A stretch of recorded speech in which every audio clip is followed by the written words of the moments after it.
Hey there, everybody, it's that slasher Elijah, and hope you all are doing well. As I'm sure you may know, in a recent update for Dead by Daylight, the Singularity has received a whole new slew of new changes regarding its kit. So, in the spirit of going over them all, I've asked a very special guest to come on and voice their opinions. Would you like to introduce yourself? Hello, my name is Doinko. I've been on YouTube for a few months now, making mostly Dead by Daylight content and mostly Singularity content. It's so surreal to me because I was thinking about it the other day, literally before I decided to make just totally Dead by Daylight related content and what have you. I would actually like watch your channel, and I would sit down and I would watch it all the time, and it's just No I don't know, it's way. just very surreal with me, like kind of sitting down with somebody who I used to watch and still do watch, you know what I mean? But it's just Yeah, I yeah. don't know, it just feels weird, you know what I mean? Well, So that's so nice. I mean, like again, we're still like both of us were pretty small creators, so mhm. these types of moments are pretty rare for Oh, us. absolutely, yeah. What's freaks me out is like I only have like 1,500 subscribers, right? Mhm. I've run into a lot of people in public matches and games where they know who I am, like a lot, which is really weird to me. There were two kids in Helldivers, like 7-year-old kids who were joined Really? my lobby in Helldivers, and they said, "Is that the guy from Dead by Daylight?" I was like, "What the hell?" I was like, Dude, "First of that's all, you're so way too young dope. to play Dead by Daylight. What are you playing that DBD for? You're Yeah. like 10 years old." And then they were the funniest like 12-year-old kids ever, and I Dude, think I that's have one of so them on my fucking friends list. cool. And it's Oh my weird as gosh. hell. It's surreal. Oh my god. Anyway. I'm glad. I'm flattered that you watch my shit. Like, Oh no, cause dude, absolutely. You make great content. I don't know what to tell you, man. So, all right. oh, I appreciate it, man. Absolutely. I do have a couple of questions here. We're just gonna go ahead and jump right in. Now, don't hate me too much. Yeah. I did send you 6 of them. I have added a Yes. couple more on just to kind of get like a raw answer, as opposed to Yeah. the 6 I sent you beforehand and what have you. Yeah. So, No lie. I just wrote my answers to those like half an hour ago, and I was like, dude, I'd probably say the same stuff with no prep time anyway. Like, I yeah. don't really need the prep, so that's all good. I was gonna say you're all good, dude. No worries. So starting off, how would you describe the Singularity to somebody who maybe isn't all that too familiar with them? Yeah. So if for somebody who has like basic knowledge of DBD, you can kind of like you can kind of break down killers and their powers into like several categories. Like Mm-hmm. there's anti-loop killers, like somebody. Well, now I'm drawing a blank. Okay, anti-loop killers like Demogorgon, for example. He Mm-hmm. has his dash attack that you can break certain loops with that. You have like macro killers or map traversal killers who can teleport across the map. Like you have Sadako who can teleport through TVs, stuff like that. You have trap killers like the Hag or Trapper Mm-hmm. who have to set up in advance. You got stealth killers. You have like stealth killers like Ghostface or Wraith, and then you have built-in slowdown killers, which is like Pig. The Pig has her helmets, and then like the Doctor, you have to kind of there are certain slowdown elements in some other Yeah. killers. Like the Doctor, you have to do the snap out of it. Infection killers, you have to cleanse.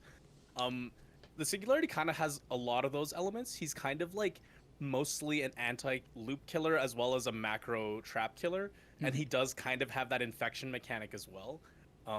But the main thing is that you have a power that can break loops entirely for you, but you can also use it on the wider scale and give yourself map-wide info and like map-wide traversal. Absolutely. I was gonna say I still remember back during the 6th year anniversary, whenever excuse me, seventh year anniversary. Gosh, I'm Hmm. getting my years mixed up here. I still remember whenever they came out, and I saw like a lot of people draw a whole bunch of conclusions about the killer, like, oh, this killer's gonna be the new Skull Merchant because they're gonna put down their power and what have you. I'm like, no, not at all. What led you to that conclusion? Like they take certain bits and Yeah. pieces from other characters, sure, but it's just I don't know. It's very weird for Oh people to man, see draw those that's tough. conclusions. Well, it's interesting to think about that time because around that time, it's hard to remember. Okay, so Knight came out, then Skull Merchant, Mm-hmm. and then at some point Singularity came out. I think I forgot who if there was anybody in between, but Mm-mm. that that point in time was that terrible gen kick meta with Yes. overcharged Call of Brian. I call it Call of Brian.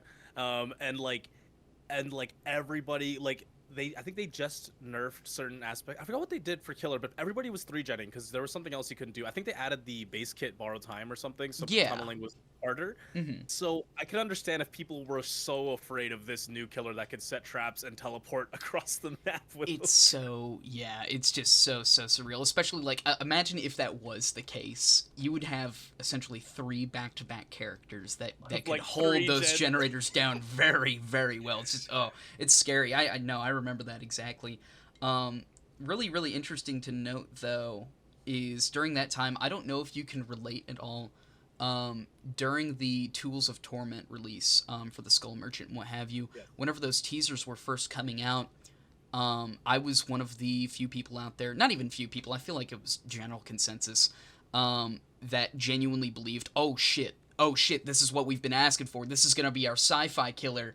And we got the Skull Merchant, took a look at that, which, Yeah. I used to have very mixed opinions on Skull Merchant. I feel like that she's definitely better than what she was, just because I feel Yeah. like there was little to no effort put into her back then. But nowadays, Yeah. I feel like she's a pretty good killer to go as and She's so up much against. better. Oh, absolutely.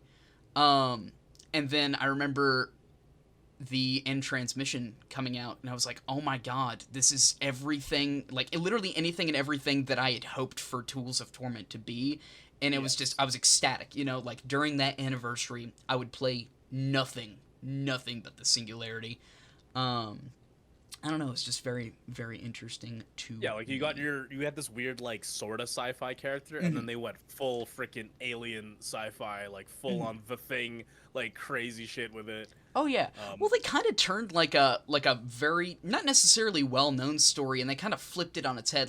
I feel like there are stories out there of like a cyborg, or excuse me, like a human trying to become more cyborg, but you don't really get like the vice versa to that. You know what I mean? You don't really see a Yes. cyborg trying to become the for lack of a better term, like the alpha, the one on top, the big macho. You know what I mean? Like you don't really see that a whole lot. So the fact that they kind of took that concept and flipped it on its head, I thought that was just very, very interesting, and I would love to see them do more instances with that, or more chapters with that. You know what I mean? Yeah, it's cool that they kind of came up with a story like the whole chapter is kind of familiar in that sci-fi sense, but it's also pretty unique. Like I can't think of anything that's quite like the Singularity, like exactly. It is kind of like a mishmash of various different sci-fi tropes in like a really cool way. There was one, I think it was one of my friends in a separate Discord server and what have you. They were trying to tell me that he apparently it's based off of this monster from a movie with Jamie Lee Curtis called The Virus. I've never seen that. I don't know if you have, but I looked at the Nah, monster never in heard of there, and let me see if I can find a picture of this thing Yeah, for I'm you. But googling it right now. It does look like him. it's kind of nuts, right? But I don't the know like head, the really. story behind it and what have you. But I was like, oh, that's kind of eerie right there. All right, I dig it. That's neat. I'll have to check that out. Oh, absolutely. All right. How do you personally feel about each of these new changes to the Singularities kit in this new update? If you'd like, we can tackle this literally like change by change, or if you'd like to talk about like the one that you regarded as like the greatest, like how would you want to tackle this? Oh, I mean, we can go into the details if you want, but I think Okay. overall, it feels like not not like a huge. You know how like Hillbilly got like a huge rework recently. Absolutely, yeah. This kind of feels like not quite that level of a rework, but it's like a quality of life pass. But it does have some elements that do feel like sort of a significant rework. Overall, I think that it just makes him easier to play for a new player who's not used to him. Absolutely. I think that they've made changes for on the survivor side that actually help, like not help, but it gives the survivors more information with which to counterplay him, which I think is really healthy. Mm-hmm. Um, and yeah, and then the reduction of like add-on dependency is always welcome because that's a problem with this game. There's too many killers who have too many like staple add-ons that they need to use or else they feel completely terrible without them. Absolutely. No, I 100% agree on that. Yeah. I think the biggest part that I genuinely liked about this entire change to Singularity is after the anniversary was like said and done with, Hmm.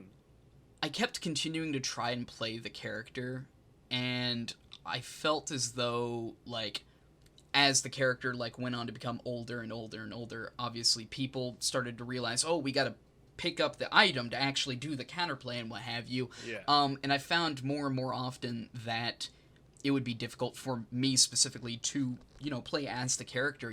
That's kind of what deterred him, or deterred me away from him in the first place whenever I took a break from the character. But the fact that they've actually like gone out of their way to implement these changes to make him more approachable is just what I appreciate. Also, for a very minor time, I did not play on console during this anniversary, but I like to think that playing Singularity on console probably isn't the greatest experience out there, and the fact that they do have these changes such as the auto assist or the auto aim whenever you're within the biopods, I feel like tremendously helps out like console friends and what have you. So Yeah, I think that I would have to find more examples, but I feel like Singularity is a killer where I feel like there's probably a number of people who bought him and played one game and was like, fuck this character, I'm never playing this character ever again. I think that he has a lot of opportunities for like feels bad moments, especially if you don't know what you're doing. 100%. And if you're not willing to like persevere through that, you're never going to want to play him, you're never going to get beyond that wall.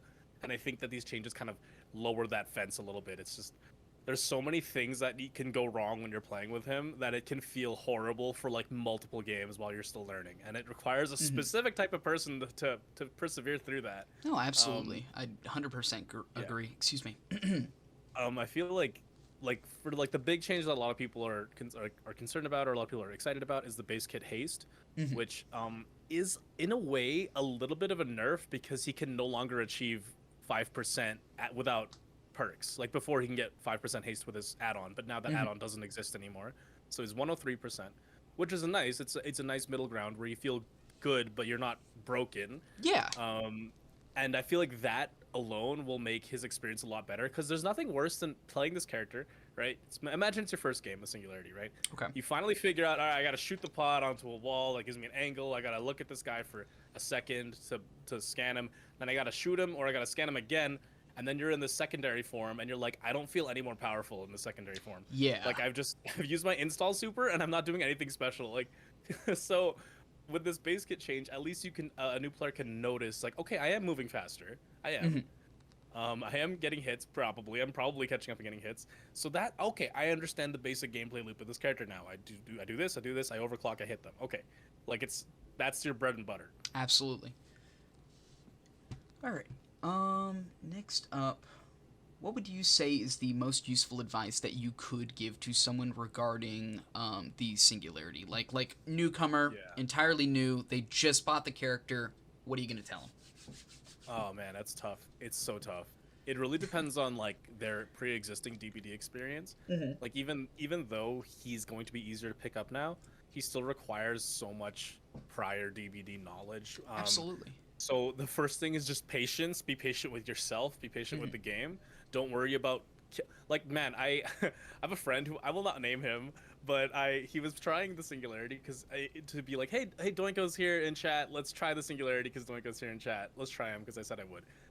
And I told him, hey, listen, don't worry about killing people. Don't worry about wins. Just practice the power, get used to the power, and just get hits and have fun. And this guy was so worried about winning. He was so worried about losing his gens. He was so worried about the macro. And I'm like, you're not learning your power because you're so stressed out right now. You're not gonna win. It's your first time. It's your first time driving this car. You're not gonna fucking win the race. It's not gonna happen. And like, that's the first thing, is just be patient with yourself. Learn what's babies. But basically, to succeed with Singularity, it's a lot of adaptation, right? Like, I'm gonna move up certain gens have been finished, so I'm gonna move my pods around to cover the ground that matters now. I'm gonna cover different angles of the map that I'm gonna push people into.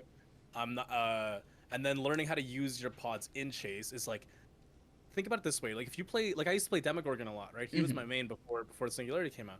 And it's pretty easy to play Demogorgon. You're like, is there a long wall in this loop? Okay, I'm gonna M2 when there's a wall that is straight, because I'm just gonna catch up instantly and hit somebody. Which is pretty easy. Like, like on a tile, they're literally walls. Like they're not that complicated to look at.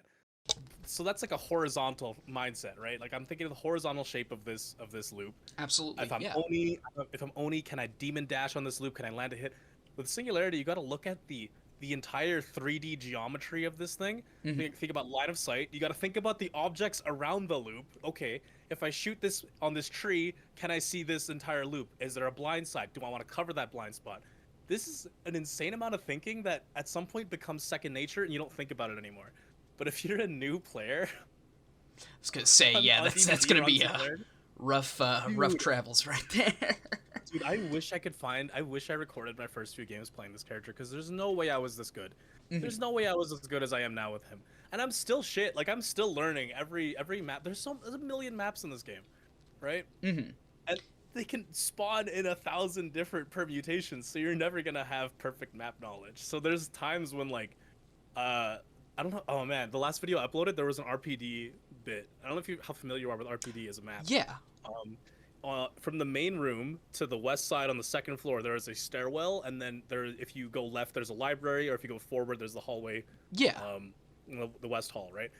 So I did push somebody off a gen. I'm looking right at them, so she's not slipstreamed yet. I need to slipstream her, right? So Mhm. typically the move is you shoot a pod ahead of them, and then you scan them with that pod, and then you catch up. Switch over But to it immediately. Yeah. Okay, I'm following. so like because it was a straight hallway, I couldn't shoot down the hallway because it's too far. I won't let me shoot that far. Yeah. I aimed to the right, to the stairwell. There's a hook that generated there, and it's blocking the fucking stairwell, so I can't shoot Oh. the hook because you can't plant them on hooks, right? Which is something Yeah. you'll have to learn. So then I just lost that. Like I eventually caught up and I did it differently, but that was like there was no optimal play there that I could do because like even with all my experience, I couldn't Jesus. decide it fast enough, right? Yeah. And I'm sure a better player could figure that out quicker than I could, but I ran out of time. It was like a 2-second decision. Mhm. So those are the things those are the challenges you're gonna face picking up this character. And it's just yeah, it's map knowledge, it's familiarity, it's getting comfortable with your power. Mhm. It's getting comfortable looking up. You know, you realize not a lot of characters look up in this game. Yeah. Maybe Huntress. And you realize, like, first of all, Toba Landing has a beautiful skybox. You've ever looked up on Toba Landing? It's gorgeous. Toba and the alien map, Nostromo. Dude. Ooh. It's absolutely beautiful skyboxes. Oh, yeah. And I'm like, the only time I look up is when I'm shining my flashlight straight up to like signal the kill or something. I get you. So like, yeah, that looking up, seeing how walls interact, seeing how trees interact and stuff. All that stuff is a pain to learn. But hopefully, if you're like me, the satisfying plays that come out of learning Singularity will be more than enough reward to encourage you to continue playing him. Absolutely. Yeah. I was gonna say, I think it is those split second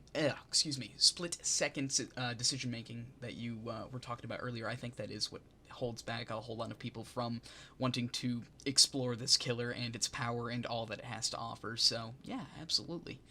I will say the new I guess it's part of the aim assist change. They sort of tweak the way that shooting pods on surfaces lands, where it kind of Really? autocorrects itself slightly. Like it's a slight adjustment to a valid position. Huh. I was So gonna say I didn't there know are anything certain about that. All right. yeah. If have you tried the PTB yet? 'Cause I you can kinda have. feel it. Now I will admit. All right, don't hate me. I only could Yeah, yeah, play yeah. one game of Singularity on the PTB, and that was because there was currently a bug. I think I might have talked to you about Oh, this on Twitter. the audio bug. Yes, dude. Yeah. I it was can't. bad. I literally. After No, that, I was it's like terrible. mid match. I was like, okay, either I gotta catch a survivor right now, or I'm about to DC. Like I cannot deal with you it. can't even upload that footage because it's gonna give a headache. to Oh anyone my who's gosh. watching it. Yes, it was gross. But So like there is a slight thing where when you shoot a pod, it'll kind of auto adjust to the nearest valid location within wow. like a half a foot or so. And because before that, there were times when like you would shoot a pod onto a surface, and like because you hit it at a funny angle or you hit like the wrong pixel of an odd piece of geometry, you just wouldn't get a pod. Yeah. Huh. There is a video of me where I'm shooting at a wall in Eyrie of Crows. The cursor is green, which means it should be a valid placement. And I shoot it, and nothing happens. And I stand there, I shoot it 3 more times, and nothing happens, and then I quit. So hopefully these changes kind of prevent that from happening. Yeah. And make it easier for new players to shoot pods on the fly that go into good positions. I was gonna say I'm pretty interested in that now that you mention it, just because I know that was another like infamous thing, and it's not even necessarily a Singularity problem. It's just a hitbox problem, you know what I mean? But I'm really interested in seeing that firsthand. That's pretty cool. Sort of like the game is trying to compensate for its own like imperfections. Yeah. It's like, hey, our geometry's kind of screwy. Here's a little bit of an assist to help go around all Absolutely. I get you. I'm gonna skip 4 for now. I'm sure that Okay. you're probably looking at it. I want to discuss that alongside the Yes, document absolutely. because that oof. Yeah, I was I'm skimming so over that. curious. I'm very curious I to want to read that one. now. I've skimmed over it, but I want to like I have not looked into it like in depth or anything. Yeah. So me and you are So gonna be able to yeah, experience that for the first time together. So. hell yeah, dude. I really hope it's either really well written or like really Mhm. cringe. So interesting enough. So I had a conversation with the person about it and what have you. Yeah. It's not like so for context, people watching, we're talking about people like gatekeeping the new or gatekeeping singularity and wanting the new changes reverted, which is really odd to me because I don't know. Whenever I hear people come up with that argument, I'm kind of thinking to myself, are we talking about the same killer? Did you Yeah. did you play pre like PTB singularity? Yeah. I don't know. It's just very very odd to me, just because it seems like nothing but positive changes. But I don't know. While we're talking about it, I might as well go ahead and ask the question: How do you feel about people in the community gatekeeping the character? You know, I think I already have an idea of what you're about to say, but I just want to hear it first and foremost. Well, I will say that when you bring it up, when you describe it like people wanting the changes reverted, Mm, I can only imagine it being like when they announced the new hillbilly we have now, and someone being like, I really liked Overheat. I think Overheat should really stay in the game. It was really a skill cap thing. Like it was really a skill issue. Like no, yeah. bro, nobody liked that It was, feature. oh yeah, I liked being punished for using my power. Give me some more of that, please. Oh my, no, no, no, no, no, Yeah, no.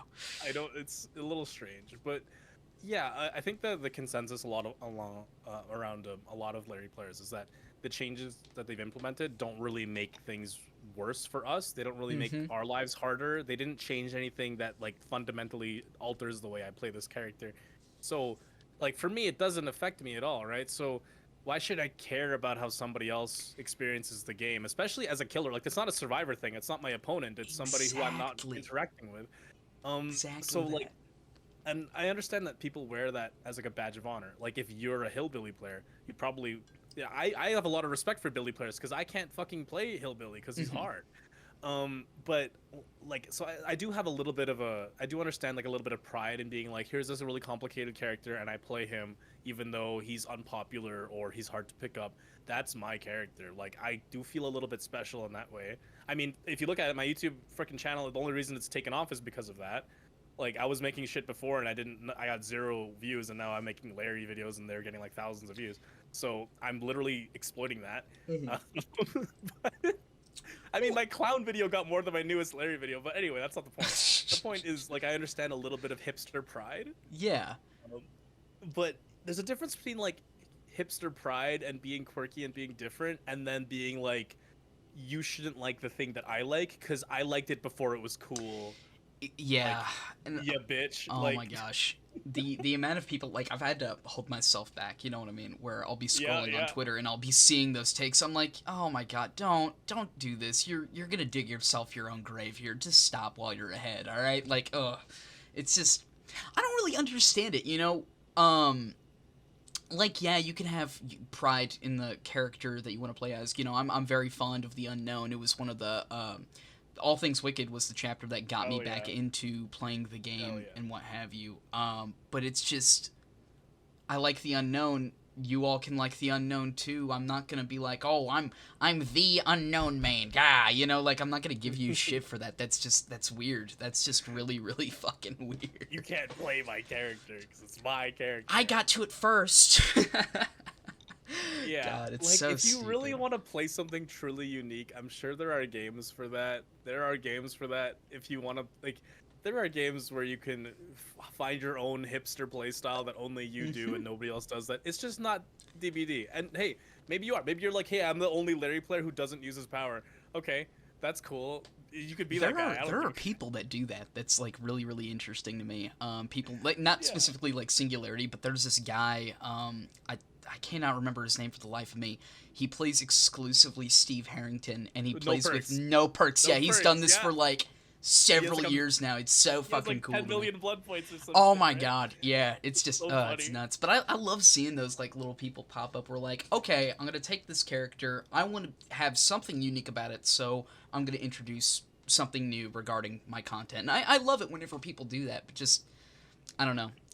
You can be unique, just do a little bit of exploration, you know what I mean? Don't feel the need to be like, oh, this is my character. Nuh-uh, you can't have it. You know, I've figured out what my thing is, alright? If I ever need a thing, okay, you know what I've recently figured out? What you got? I was noticing a lot of people were complaining about killers like sweating too hard in the anniversary mode, and maybe I'm guilty of that because I just come in and I just try to kick ass every time. So I started running like a really casual build. Like I started running no slowdowns.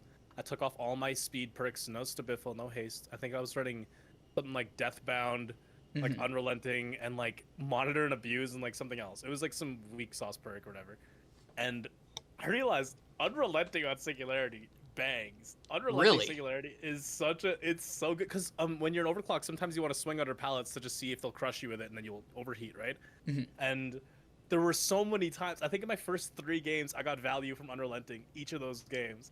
Really? So there was some naked swing that I did that I didn't land, and then I repositioned fast enough, and I was like, bro, that's my thing. I'm the Unrelenting Singularity guy. Oh my god, I'm gonna run just Unrelenting, and that's gonna be my gimmick. That'd be funny.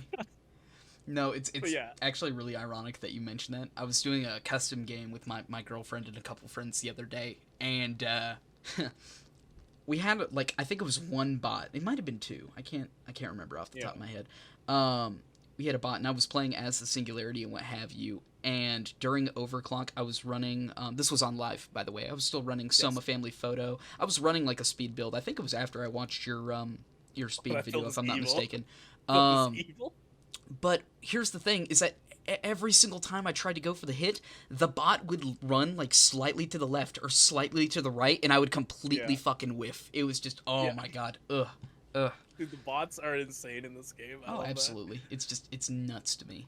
So, all right. That's so funny. Moving on. What is your personal favorite aspect of the Singularity? Is it the power? Is it the actual character? The lore? What are you thinking? What's your favorite? I mean, okay, so there's a couple aspects here. I might be showing my age. So, like, before we get into the power, because of course we both love the power. Oh, absolutely. I think everybody loves that. Like I've already explained, I love the angles. I love blah blah blah, this and that. How familiar are you with like mid 2000s, like 2006, 2010 ish era, like machinima? Not very familiar. Well, okay. Maybe it depends. Like, you're a younger lad. I think I'm a lot older than you.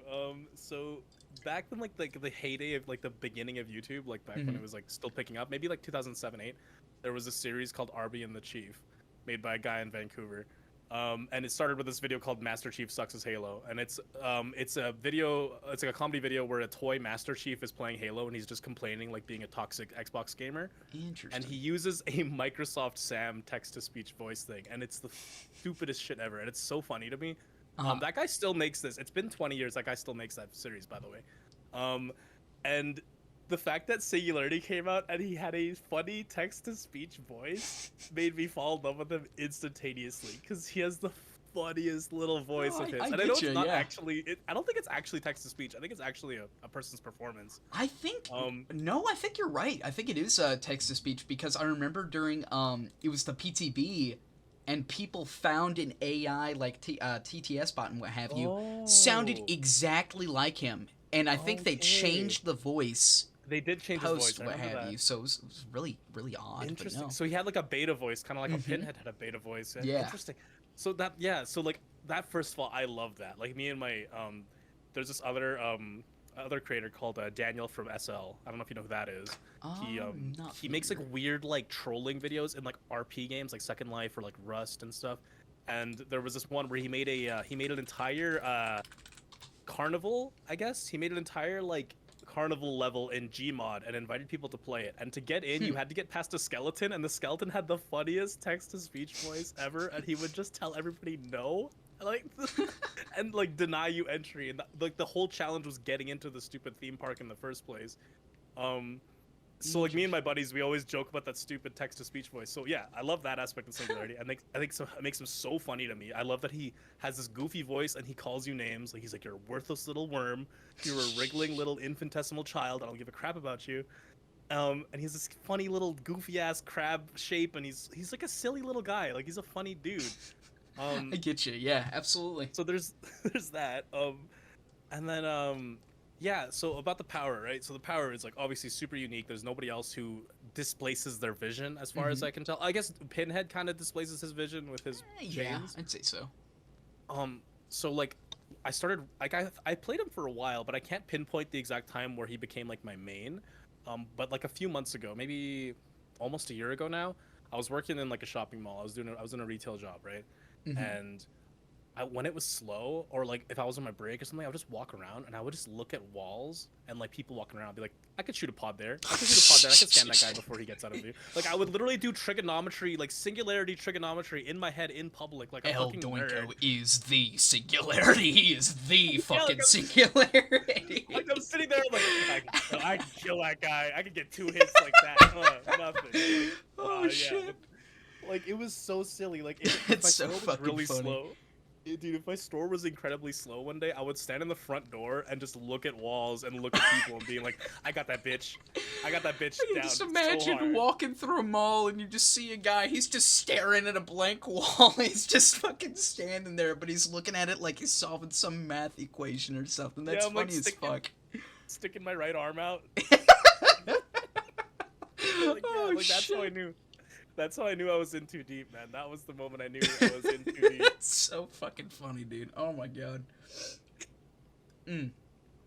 Alright.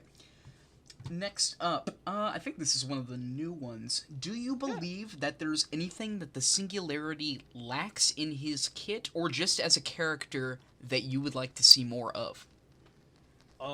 Yeah, of course, like I'm not a big like lore guy, so I'm Mhm. not super familiar. Like I know he had a tome, so he has some lore expansion in the tome, I'm pretty sure. But I don't read that stuff because I'm too lazy. But I think that right now, I think his add-ons are a little bit boring, especially compared to the newer characters. Like the Unknown has some really fun Oh add-ons. yeah. Um, Yeah. you could even look at characters that are older, like you could look at the Pig or the Hag that have add-ons that like fundamentally change the way they play. Same thing with the Plague. She has like Exactly.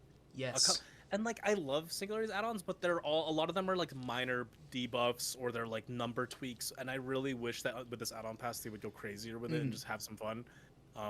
So that's one thing that in a future update I would like. Um, I like, mean, but I know there's a lot of other killers that have way worse add-on kits, like Pyramid Head or like Nemesis, that oh half of no. their add-ons are trash, worthless. Absolutely. No, it's funny you mention that. So whenever you brought up possibly making like custom add-ons for the character and what have you, something I was really thinking about like while I was writing them up, it was like, Singularity doesn't really have a whole lot of add-ons that directly change up the kit. Like you were saying, it just kind of tacks different numbers on and what have you, and it's purely like Hmm. value based. There is one that I really enjoy. I don't use it, but I don't Yeah. even know if it's still in the game post PTB and what have you. It was the one. It was shaped like a brake handle, where apparently if you slipstreamed a survivor, your terror radius would be nearby. Am I correct on that or? Oh yeah, yeah. There's one where it's like a yeah. It looks like an axe or Mhm. something. That I think that was It like the makes only them one that really like shook things up. hear. Yeah, it makes them hear your terror radius. Unfortunately, it doesn't. For the sake of perks and stuff, it doesn't expand your terror radius to that person. Like Really? I thought it would be cool to use that with like septic touch or Oh, something. But no, it's like it's a fake terror radius in that a way. blows. So I've used it. I don't know if it's one of those things where it's hard to tell if it's gotten value unless you can check the survivor's perspective. I mean, Like conceptually, like just for the like being able to throw like survivors off and what have you, it seems really fun. But I don't know, like you said, getting value from it seems very few and far between. So I'm not yeah, so sure. I think I was running it with my monitor and abuse build just to see if like screwing with people's sense of space and sense of terror radius might have some value. But Mhm. again, it's really hard to tell unless you're like in customs and your friends tell you like, yeah, I didn't know where the hell you were or whatever. Like, it's really hard to tell. Mhm.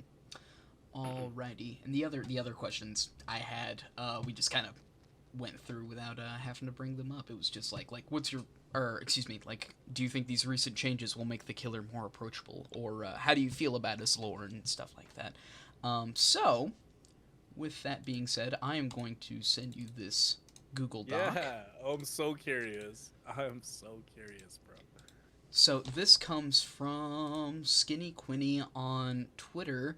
Apparently, they are the fourth P100 singularity worldwide. So take that how you will. Yeah, yeah. Um, and yeah, so reason why I wanted to bring this up Oh, hold on, I don't was... have access. Oh, hold on. Oh, Yeah. excuse me. Okay, that was actually the wrong document. Excuse me. Sorry about that. Oh, okay. Okay, I good. thought I Hope it already had wasn't it pulled anything. up there. I apologize. I hope it wasn't like. Okay, I'm glad it's not like I didn't see anything Oh no, private that or was just anything. like script stuff. You're all good. No worries. Okay, cool. It's not like here's all of my personal information. Oh yeah. Like Impersonate me. All right, that should be it right there. So, like I said, I have not gone through this document personally and what have you. I've just kind of skimmed over it and what have you. This does come from SkinnyQuinny. This is just kind of like the other side of the argument. As I'm sure you know, actually, as we talked about earlier, a lot of people not in favor of these singularity changes, so much so that they want all of the changes from the PTB completely reverted. So we are gonna go through them all, and I want to know your thoughts. I want to know your opinions. So we will go through the pros first. Do you want to read a couple? Do you want to like go back and forth? How do you want to do this? yeah, sure. It's like high school again. Okay. I'll read the first one. We'll alternate. Okay, sounds good. All right, number 1, aim assist. I see the aim assist on teleporting to be a pro on the whole, since it helps clear up the inconsistency with trying to teleport and can help controller players get value from quickly flicking a teleport. That said, I do see this as a band-aid fix, since they could just clean up teleporting hitboxes anyway and not need auto aim. What do you think? I'd have to say I agree. I want to see, because I feel like I'm not getting the whole amount of context here. I want to see what they Yeah. mean by cleaning up the teleporting hitboxes. Yeah. Because as far as I know, the hitbox, like with live singularity, is literally like dead on aiming at the survivor. You know what I mean? Yeah, it's just kind of like, I think it's like, for me, the way I look at it is like, if Ghostface would be stalking them, then I would be scanning them. Absolutely. All right. Hmm. What are your thoughts? Just out of curiosity, do you agree with that as well, or? I don't like, I don't, again, like I don't feel like I've had an issue with teleporting hitboxes. There are some things about line of sight blocking and geometry that are kind of funny sometimes. Absolutely. But I don't think the hitbox itself is. I mean, I suppose an alternate solution would be to widen the hitbox, but that's also like, I think that would warrant the same complaint where it's like, oh, you don't even have to aim at the survivor anymore. You just get it for free. Yeah. So, I don't know. I don't really vibe with that. So I was gonna say, I just kind of wish that there was a little bit more context there. But that's, like I said, just kind of a personal thing. That's okay though. All right. Next up, tagging changes. Reduced cooldown after tagging a survivor, as well as the decay, not completely removing all progress instantly, are nice quality of life changes to make up for the difficulty it can be tagging someone at times. The one hiccup here is the longer time it takes to apply, being a bit of a muscle memory issue, but this only applies to current Singularity mains that are used to the old timing. What are you thinking? Yeah. So yeah. And for context, I guess we didn't bring it up. The old scanning time was 0.6 seconds, and it is now going to be 0.8 seconds. The way I see that is that kind of brings up the it kind of makes up for the fact that now you are instantaneously looking at the survivor. So it kind of helps the survivor side get more time to react, since now you are quickly acquiring them as a target compared to before. So yeah, it's definitely going to be a bit of a muscle memory issue, but like more time, I think time will tell. Like I think that you'll quickly adjust, especially like existing singularity players will adjust pretty quickly. On the PTB, I didn't really notice the timing difference. It didn't feel significantly worse or anything, so for me it was fine. Absolutely. And I think like a very common answer to a lot of these is going to be like in terms of muscle memory and relearning altogether, people who genuinely do care about this character are they're going to be a-okay, right? These are for the most part, as far as I know, nothing but quality of life changes. There is no inherent nerfs, right? You're going to be a-okay. And if you genuinely do care about the character, you will relearn as needed. Not that there's a whole lot of relearning that you have to do. And people who don't really care are just going to move on and play some other character or just not play Dead by Daylight altogether.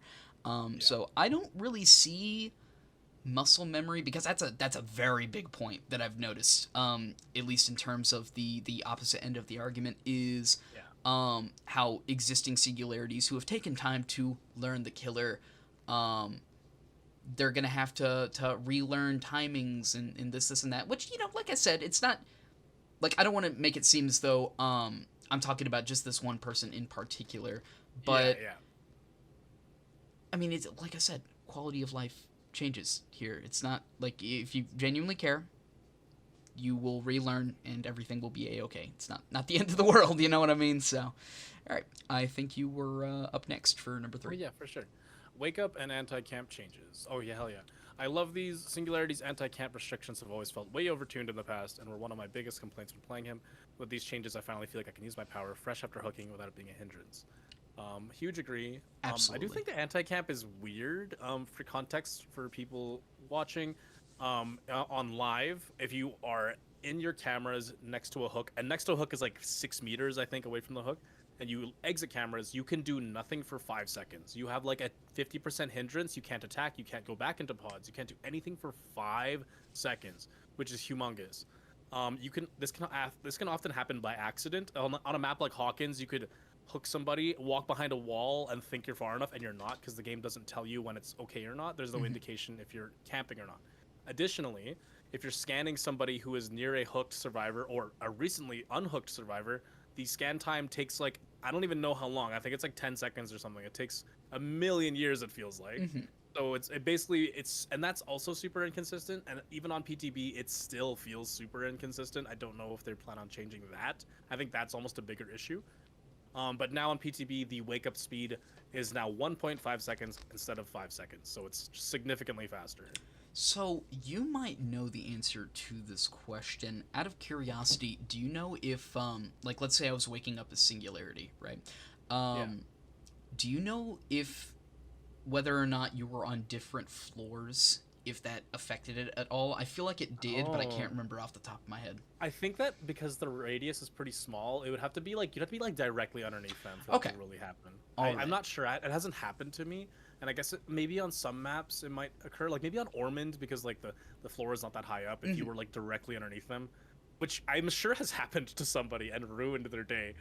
Um, but the radius is pretty small, I think, so I don't think it should happen that often. I was gonna say, I know specifically, at least for waking up and what have you, like I'll immediately hook somebody. I'll check a camera really quickly just to get an idea of where to go next to see if they're on that generator that I've placed a cam at and what have you. That waking up feel, it's like one of the worst fucking feelings My in the God, entire it's game. Like you, terrible. you think it's ending, okay, it's ending, okay, it's and it just keeps on fucking going. It's You can't. The gross. fact that you can't even swing, because I remember one time I had a survivor. at melee range when I did it, Yep. and I couldn't even M1 the motherfucker. I was like, dude, what did I do to deserve this? It's ridiculous, but no, that is gonna be a hard agree right there. Absolutely. Hard buff, yeah. All right. Next up, number 4, Base Kit Ultrasonic Sensor. Back when Singularity first released, I used to use ultrasonic sensor all the time as I found the audio in camps to be a great extra piece of info. Over time, I stopped using it because I found other add-ons, better, especially since ultrasonic always felt like it should have been base kit anyway. The change is another solid one. I'd have to agree. I tried out Ultrasonic add-on. I didn't personally find a whole lot of use from it. At least nothing that I couldn't have gotten visually as well. I Yeah. tend to try to put my cameras so I can cover all angles of a generator, unless it is like a one that you're able to get 4 people on. But I mean, if I could see that there are no sparks on there and that the pistons are moving, I can generally get it in my head. But I mean, it's still a good change. You know what I mean? Like nothing bad about it. It's just I don't know. I don't tend to get value out of that. I don't know. What about you? Can you relate on that Yeah. or The original ultrasonic sensor took half a second, which is so strange. It took half a really? second to activate. So like you're usually not sitting in your biopods for more than maybe a second. If there's nothing to see right away, like you can kind of get all the info within like a second or two. So I I was gonna always say thought that's that such a aspect was so odd strange. choice. Ugh. Yeah, like it's already a super weak add-on. I don't know why you would put a timing cap on it. But yeah, the only thing I can think of where you might get value now is like you might be able to hear a survivor who was injured nearby or like healing. Maybe they don't realize they're right behind a pod or whatever because they're at least they're out of line of sight, right? But now you can maybe hear them. It hasn't happened to me. I only played a couple games on PTV, so I haven't really experienced that. But I that's get the you. only thing I can think of. All right. Okay, and last pro is the Android ARM change. They combined Android ARM and Cryogel into one add-on. It's a great change, frees up a slot for other possible combos. Having said that, I still feel a vast majority of Singularity's add-ons are gimmicky and niche anyway, and would have expected a more thorough add-on pass. So what this means is previously on live, Android Arm increases your slipstream infection range between survivors by 2 meters. I think its base kit's 6 meters or 4 meters or something. I think it's And 4. Yeah. yeah, and then Cryogel increases the speed for 20 by 25%. I think the speed is like 5 or 6 seconds. Mm-hmm. So now those two are both on Android Arm. Cryogel now does a new thing where it gives people hemorrhage if you basic attack them and they're slipstreamed.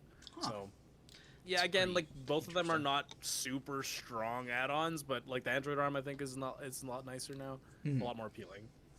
Absolutely. I mean, I'd have to agree there. I'm kind of surprised. So kind of going on the second half of what they said in terms of like Singularity potentially getting an add-on pass and how a large majority of his add-ons are gimmicky and niche, anyways. I'm kind of surprised that for new like Cryogel, that the best thing they could have come up with was hemorrhage. You know, Hemorrhage. another thing that Yeah. really gets on my nerves. Does he have a mangled add-on? They removed his mangled add-on and they removed his broken add-on. Okay, fair enough. Yeah. Okay, I was about to So say.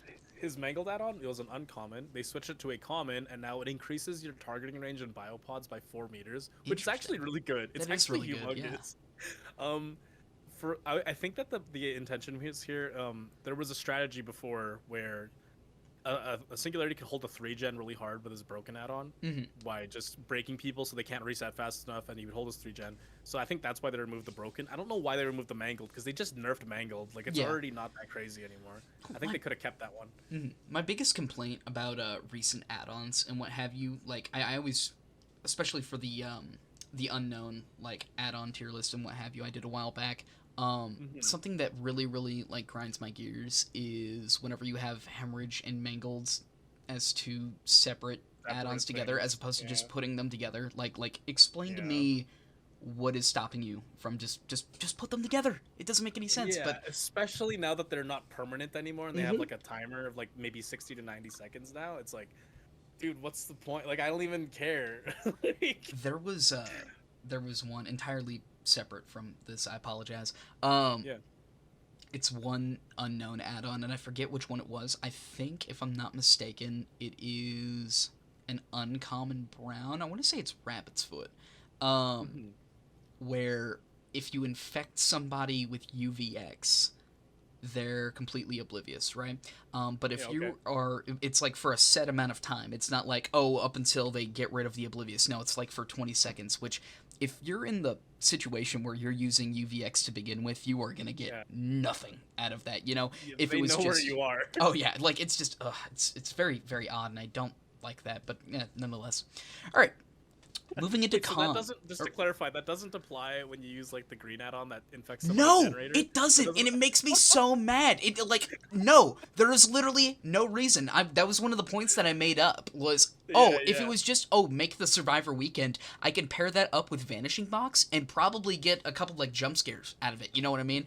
Yeah. But it's just the fact that no, for whatever reason, it's specifically whenever you get them with the UVX blast radius, and it's just such an odd decision. But I don't know. That's strange. Unknown's got a bunch of fun add-ons, but he's also got a bunch of really weird, mundane ones that doesn't make a whole lot of sense. But ugh, is what it is. All right, cons: auto aim in cameras. I feel like this messes you up more than it helps, as personally, I like to leave my cams set up and facing certain directions or choke points, and if I need to look around to tag somebody up, then I can do that myself. I don't need the game to decide for me, especially if that decision leads me to losing the person I wanted to go for because the game chose to pull a 180 and lock onto someone different. In that context, I'd say it's okay, but I feel like it's gonna do a whole lot more good than harm. You know what I mean? Unfortunately, whenever you go into the biopods, they do light up, and survivors will, like, if they have gone against you at one point, or just any Singularity for that matter, they're gonna know, okay, the biopod is lit up. Oh, he's in there. I gotta hide. You know what I mean? I don't know, actually. I don't know how to feel about that. What are you thinking there? Because on one So hand, like, I definitely see the argument there. You know what I mean? yeah, so this is strange. Like, I understand this is a situation that can absolutely happen, and it's we don't know. I guess we have to test it out. I'm not sure what the game prioritizes. Like, I'm assuming it'll prioritize the closest target. Mhm. in that case, like, it does strangely open up some counterplay on the survivor side, where if you're trying to take aggro, I'm like, all right, I'm gonna walk in front of this freaking pod so it auto aims I to didn't even me think instead of about the that. guy who I'm trying to protect from getting tunneled or something, right? That's Which actually a is really good idea. Yeah. which is weird, and you'd have to be pretty damn coordinated or like a really good solo queue teammate to do that sort of thing. And you have to be super aware. But like, I'm sorry, that's a Chad move. No, Like no, absolutely. if I was playing Singularity and I saw a guy take aggro like that, I'd be like, okay, I'll kill you instead. Okay, you want some? Let's go get some. No, I didn't even think about that. Oh my gosh, because another like really really big argument is that it apparently for whatever reason, according to these people, is that all counterplay for the singularity has been removed. I didn't even think about potentially like walking into the radius of the biopod and having it lock onto yourself as opposed to the person that the singularity is chasing. That's fucking smart. That's really really fucking smart. Oh my gosh. Yeah, yeah. It's like the similar. It's like the Singularity equivalent of tanking like a hatchet for Mhm, somebody. absolutely. You know, I'm just gonna put myself in your harm's way. I'm gonna move. I'm gonna move away from you so it follows me. And then when they enter cams, they're looking right when they should be looking left. You know, and a God, good enough Singularity player will just move left and be like, "Fuck that! I don't want that guy." So man. like, it's not that big of a That's such a fucking smart move. Oh my god. I like I've literally never thought about that until now. That's oh my gosh, that's pretty dope. I will say one other like piece of this argument that I feel like I'm probably gonna bring up more than once is that in that specific situation that they talk about, like as you also kind of mentioned, that's a lot of what ifs. You know what I mean? Like if you're playing on a team, it'll probably happen like more often than not. But if I'm, like you said, queuing up for solo queue and what have you, that is not gonna happen. never gonna There's happen. not gonna be any kind of coordination there, and if it is, it's gonna be purely from luck alone, if I had to guess. Um, Yeah. so I don't know. I'm gonna say I'm gonna have to disagree with that one, just because like I definitely see the argument and I see what they're getting at, but it's just like I said, that's a lot of what ifs right there. So Mhm. all right, next up, or did I read one or did you? Yeah, I'll do this one. Okay, Number go. 2, Killer Instinct. Okay, so Killer Instinct context. We didn't say this one. Now, whenever a survivor is slipstreamed by any means, you get a Killer Instinct notification that shows their positioning. So here we go. I get what they were going for, basically trying to make crew manifest base kit, but it fails in execution since aura reading is better than Killer Instinct most of the time, and the cameras themselves already serve as solid tracking after someone gets slipstreamed. So Killer Instinct is unnecessary. I don't like this. Okay, couple things. So I actually think the Killer Instinct is too strong on PTB because it shows. So if two survivors stand next to each other, they'll spread the infection, right? It'll show you where those survivors are. So now you're Oh like wow. Wesker getting free info for people healing across the map that maybe you don't deserve that info on. Like there is a purple add-on that does that, but it's a purple add-on. Like we don't get this base kit. To say that aura reading is better than Killer Instinct is kind of silly because you can use distortion, but you can't distortion Killer Instinct. There's no perk to counter Killer Instinct. Killer Instinct is insanely good because it's a versatile info reading, right? Absolutely. If I have Calm Spirit, Iron Will, fucking off the record, or like distortion, I can still get spotted by Killer Instinct. If I'm in a closet, I can still get spotted by Killer Instinct. Like you cannot defeat Killer Instinct. Yeah. It's so good. And I think so. In my opinion, this was distracting when I played PTB. It was kind of bothering me at times because I'm trying to line up an M2 shot on the person, but they're flashing red, so it was at times distracting. But I think the purpose was that after you scan somebody and you leave your biopods, you can reorient yourself quicker. If you play on a map where every room looks the same, like the game, or if you're on like a Macmillan's, you're kind of like in the woods or like in Shelter Woods or like Mother's Dwelling. Sometimes you can get mixed up between all the perspectives you're shifting around. Absolutely. So Yeah. this helps you orient yourself faster, as well as there's a change where your last biopod it turns yellow for 10 seconds now instead of 5 seconds, which also was made to help the killer player reorient themselves. So I think as for that feature, it definitely succeeds. Like I felt way faster at just locking in and being like, okay, I need to go this way. I need to go this way. It is kind of distracting when you're trying to land a shot, but it's not that big of a deal. No, I mean I would absolutely agree with you there. My biggest problem with this is kind of like how you said earlier, where they tried to argue that aura reading is better than Killer Instinct. It is just information. Like Yeah. that is still information. It is all the same. You know what I mean? I will take either or. Yeah, it's free info. Sure, being able to see the outline of the person is nice, but I mean, I can still see where they are, you know, and they can't counter it in any way, shape, or form. So, I don't know. I definitely don't agree with that. What does mind me asking? What does Crew Manifest do currently on PTB? So I I'm not reading it yet, but number 4 on their list, they mentioned Crew Manifest changing. It's not changed on PTB. It's exactly the Oh, same. It's literally this. So what it does is, anytime somebody is slipstreamed by any means, they're revealed for 8 seconds, and then the distance of slipstream infection between survivors is increased by 2 meters. That's what it does on live. That's what it does on PTB. So I okay, don't know why they're that's talking. I my will say the mistake. the description on live is incorrect. Like, it has an incorrect description that says it only shows when people spread it between each other, I think, is that's what it says on live. Hmm. But it's wrong. Like, they changed it at some point for no reason, and it's just wrong. Huh.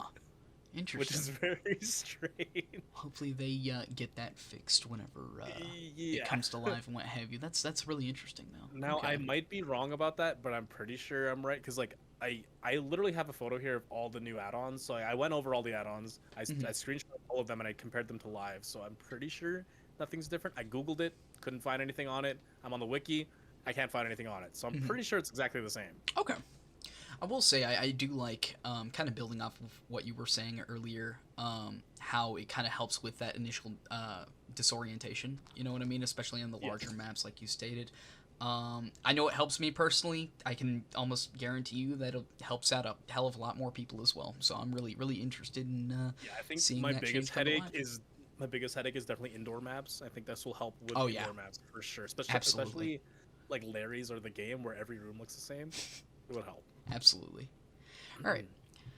Overclock duration and haste. This is their biggest issue. Prior to Oh, these damn. changes, they felt as though rewarding for applying pressure to the whole lobby by having my overclock duration increased, which gave more time to play around the wait, hold on. Okay, I read that really weird. I apologize. By having my overclock duration increase, which gave me more time to play around during chase, now I feel like the base duration is ineffective at doing anything, which removes anything Singularity has going on in chase, besides maybe the occasional chain ball teleport. The haste felt unnoticeable to me. I never used Soma before because I didn't think Singularity needed it, especially considering its downside of reducing overclock duration, effectively making the add-on base kit just caters to a specific play style of players, which I'm not part of. The way I see it, my preferred playstyle of setting up a cam network and applying pressure through that feels okay. Jesus, I cannot read right now. I'm so sorry, dude. Applying pressure through that feels dead because rather than being rewarded for staying on top of everyone, I now get nothing. There is zero incentive to slipstream multiple people at once now, since the duration doesn't increase and EMPs have been nerfed to the point or to not self-print. Oh my gosh, I actually can't read. I'm so sorry, dude. Oof. All right. If I choose to play how I want now with the new Singularity, I'm actually offing myself in the okay, I thought they were saying something. Okay, I'm actually shooting myself in the foot more than I help, just because it further encourages survivors to grab EMPs they otherwise wouldn't go for. If nothing else, this is a change I want reverted the most. Let the duration increase per slipstream again, and I can see myself playing Singularity, but still, if this specific change in particular goes through, then I can't see myself enjoying Larry the same anymore. So forgive me if I'm wrong. I think I saw this in a tweet. Did you even know that that the overclock increased the more people you have slipstreamed? So this is a feature that the game does not tell you. It doesn't. And it's It doesn't at all. I didn't learn this until like 2 months ago, maybe 3 months ago, when another person mentioned it in a video, and I was like, no shot. So for context for viewers, in live, the base duration is 5.7 seconds. Sorry, it's 4.7 seconds plus 1 second per slipstream survivors. So the base is actually 5.7 because you need one person to be slipstreamed to overclock. So the maximum is 8.7 seconds, and with an add-on, you can get 10 seconds. So on PTB now, it's 5.7 seconds base, and with an add-on, you can get up to 6.2, and that's as high as it goes. What do you think, first of all? But and I'll come in with my all my analyzation and shit. Um, honestly, I don't know. I feel kind of indifferent on it just because similarly, I didn't notice it. It's the thing, like, and like you Yep. said, it wasn't stated anywhere. But I mean, I didn't feel like it potentially lost me any value at all. I feel kind of indifferent on it. Like, don't get me wrong, having the opportunity to increase the duration of my overclock directly is nice, well, and good and all. But at the same time, how often are you gonna have four people slipstreamed, Yeah, and not very the biggest often. thing that you're gonna worry about is, oh, I sure hope that my overclock doesn't worry or run out. Like, No, you're gonna want to be able to spread out as much pressure as possible, just because you have the opportunity for that. yeah, Which kind of, I don't know. That's where the second half of that argument kind of like falls. Whenever they say like, oh, there's a lot of issues with this oh argument. yeah, like there's no incentive for having everybody slipstreamed. You can teleport to everyone. You can go to everyone now. That is a big incentive, if you ask me. Like it's just very very odd to me. What do you think? What do you have to A say on couple that? of things. So there's a couple of things. So in base and sorry in live, Soma Family Photo decreases your overclock duration by 20%, right? Mhm. So I feel like this reduction came with that haste buff. Like it was like, okay, we're gonna give you Soma Family Photo base, but that means you're gonna have a shorter overclock duration on average, Mhm. which I think is fair. Um, However, it's not like a straight nerf because a longer overclock isn't always better. Sometimes you're in situations where you need you need to teleport again. Like okay, let's say I overclock. Let's say I see somebody like walking an edge map Mhm. and I TP to her and then she sprint bursts away, right? It doesn't matter if I have fucking 5% haste or what. It's gonna be better for me to instantly TP to them after her sprint burst is over, right? So Absolutely. I'll do my 5 seconds of overclock. I'll shoot her again. I'll instantly catch up.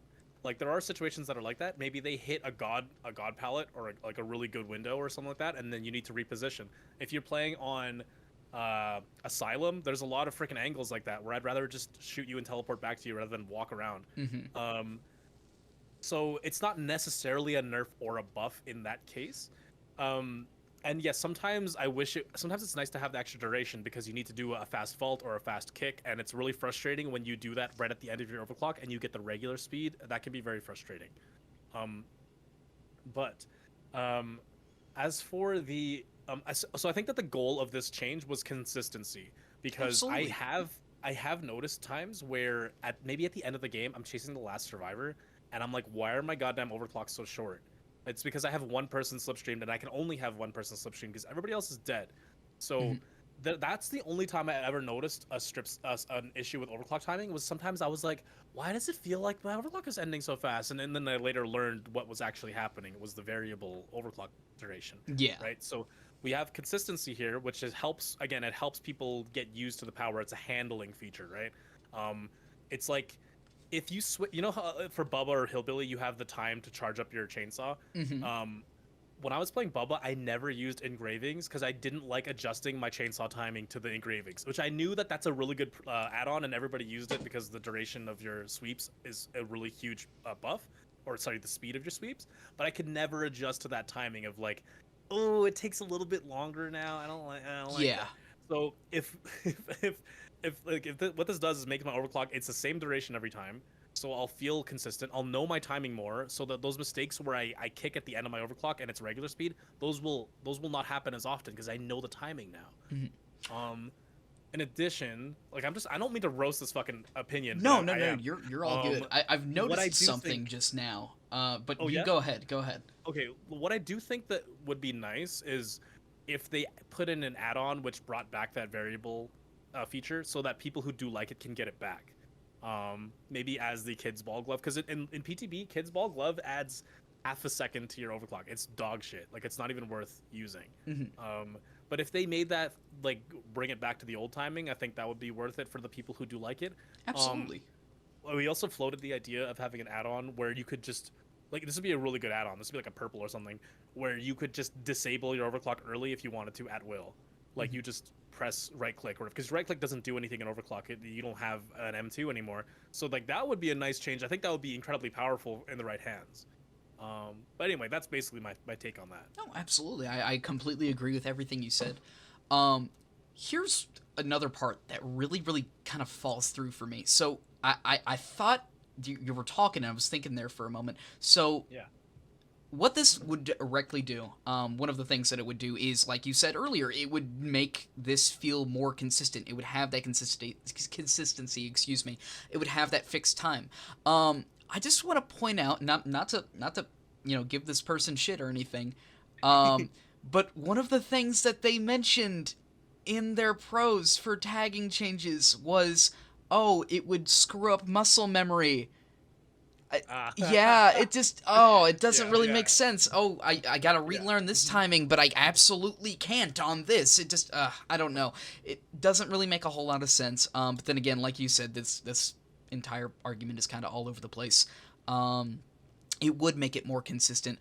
I think if I had any problem with this whatsoever, and I was thinking about this, I think the haste, I think we could have done without the haste, right? That is the Mhm. only part of that change that maybe I think that we could have done without, just because what they were talking about with, like, it kind of, I guess, encouraged a certain playstyle, but I don't even see that. I just thought that the haste was kind of not needed with Soma family photo. You know what I mean? Mhm. But I mean, that's just me and my personal opinions. I think Overclock is incredibly strong as is, and I'm really interested to see how the base kit haste looks in terms of being released live and what have you. So I'm really, really interested in seeing where they're gonna go with this. But like I Yeah, said, the the haste thing majority of is the the haste thing is interesting because I feel like depends on your opponents. If you're facing an average group of solo queue people who maybe don't Mhm. know how to counterplay Singularity, the haste does feel unnecessary. Like I don't need that to land hits. But if Absolutely. I'm facing like the craziest players in pubs, which I have faced some insane players, and I think I want to make more videos that highlight the really good players that I see because I do see them. Hmm. You're gonna want that goddamn haste Oh because yeah, those people like do not every fuck every around. little bit matters. No, I get you Those 100. people, percent they do not fuck around, man. Oh my god, I've lost so many games. I believe it, Uh, dude. Oh my gosh. but yeah, it is one of those things where it's tough to balance the character because yeah, sometimes he can feel way too oppressive, especially to average players or people who just don't know who the Singularity is and what he does and how to counterplay him. It can feel incredibly unfair, and that's why I get a lot of. I don't get a lot of. I get a decent amount of quitters, not significantly more than I think most killers do. Um, but yeah, sometimes I get people who just straight up give up. Hmm. All right. Um, I think we. Am I on number 4 or are you? Um, I think that's me. I Okay. do want to read this because I'm unsure about what they mean. So let's read this. Okay. Crew manifest change. Just why? I understand the Killer Instinct base kit is intended to make up for this, but I'd rather just run Crew manifest as it is now than have Killer Instinct anyway. It's ridiculous to even rework this add-on considering the amount of effort Singularity takes just to see value from it, when similar add-ons such as Glowing Concoction and Cigar Box still exist, which are both far stronger and take far less work. Not to mention the obvious fact that Distortion is a hard counter to all aura reading. So was this add-on really that deserving of a nerf? So my understanding is maybe this person is thinking that because I mentioned that Crew Manifest's description is incorrect right now on Hmm. live. Maybe they think that that's how it is, like how it works on PTB, and maybe that is how it works on PTB. I just can't find any evidence of that. Like I didn't test it out. I don't see anybody online talking about it. Like on the wiki, they've changed all the add-ons to the current PTB versions, but they didn't change that one. Okay. So somebody, and again, wikis like they're not all this stuff is correct. Like Yeah. one of these I mean, they're not descriptions perfect. Yeah. one of these descriptions is actually wrong. So like I might be wrong. But yeah, I guess like in if the Killer Instinct is taking the place of Crew Manifest change, or sorry, of Crew Manifest, yeah, I would want them to rework it. But I think that I need more evidence before I can really have an opinion on this. Um, yeah, if this is the case, it does suck. But I don't even think this is the case. I was gonna say. Let me look here. Cigar box. Is that a death slinger? I think That's it is. clown. I think that's Oh. when you either invigorate, you see auras, or when you poison somebody. Sorry, when you slow somebody, you see their aura. It's Hmm. one. He has two aura reading perks. It's one of those. Okay. I got you. I got you. I knew glowing concoction was for Huntress and what have you. Huntress. Um. Like I said, I just don't really understand it. You know what I mean? Like, we're getting Killer Instinct, okay? The information is all the same. You not seeing the outline of somebody is not gonna make all the difference in the world if you still see their heartbeat because of killer instinct. It just, I don't know. It doesn't really make sense. I'm not cross-mapping hatchets, I don't need that precise Yeah. information. I don't know. Not to mention the obvious fact that distortion is a hard counter. I had to reread that last bit there. I was just like once again, yeah. Guess what distortion doesn't counter? You want to take a guess? Oh my gosh, it's just. Yeah, I will reiterate my opinion right now is that the killer instinct should not reveal on survivors infecting each other because I think that's too much absolutely for free. Mm-hmm. I think that's a little too much. No, I completely agree with you there. I was kind of surprised whenever you brought that up earlier because I thought it was specifically okay. You're in a biopod and the survivor that you are infecting, that one-on-one interaction, that is the only killer instinct that you were going to get. So no, I completely agree with you there. Excuse me. I don't know. I was just very, very surprised that that's how they decided to code it in. So, all right. Next up is Soma Photo Change. Again, with its original effect becoming base kit, I understand why they had to rework it to have a new effect. That said, didn't we already learn from original Pain that applying deep wounds so easily is a nightmare for killers being able to tunnel? Okay, I'm not quite understanding what they mean there. With this change, what's stopping Singularity from running new Soma and placing cams near hook to deny a heal on hook and then turbo tunnel down the survivor? Absolutely do not go through with this effect. Do you know what they're Yeah. So here's what's going on. So Soma Family Photo. Okay. Its new effect is this. Okay. If you slipstream a survivor with a biopod, they get 3% hindered for 3 seconds, and if they are injured, it gives them deep wounds. So their concerns are kind of valid, but also they're missing some context here. If somebody's unhooked, they get a decent amount of anti-camp protection from pods. Enough that they can at least reposition if they see that you're scanning them. They can definitely at least get out of line of sight. And they shouldn't be healing under pods anyway. What the fuck, is this your first date or something? Yeah, I was about to say, like, that's what I was understanding there. I was like, you can move, right? Like, you're not forced to stay there. Yeah, and I can see it being used as a tunneling tool. Like, if you are choosing to tunnel, you chase after them. Basically, you use your cam to hit them into deep wounds. And then the strange thing here is, like, okay, so if they are injured and then you apply slipstream with your biopod, it doesn't work on spreading, it only works on the biopod, then they'll get deep wounds, right? So they'll get a speed boost from getting deep wounds. So, like, I don't know. It's hard to say. It's like a theoretical situation where hopefully they're running away from you, in which case the speed boost from getting deep wounds is probably going to be more useful to them than if you just slipstream them normally and then you could teleport to them right away. They're getting a boost, like a dead hard boost, right? So they're probably leaving your current biopod's line of sight. They're probably getting distance from you. Again, every situation's different. If they're stupid, they might run towards you, and you could double tap them like a knight, which is fucking awesome. Oh, yeah. Like, I don't know. I do see the issue, and also I think this could be a really annoying add-on. Like, they removed the broken add-on because it was used for 3-gen strats, presumably. Like, it was really annoying for keeping people down. With this, you could totally, like, do a hit and run strat. You could slap somebody and then slipstream them, and then it'll make them deep wounds. Then at the mend, you can go pressure somebody else. Like, there are definitely strategies that open up with this. Yeah. That being said, it's a purple add-on, so like it's a rare add-on. If it's used to piss people off and create pressure, that's not super out of the ordinary for add-ons.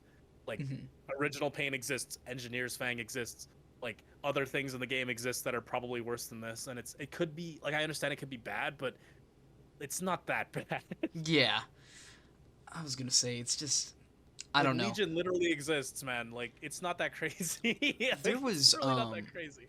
There was a point where it has nothing to do with this this document and what have you. I was talking to somebody on Twitter, which, God, don't. It's it's a fucking cesspool. It's ruined my life.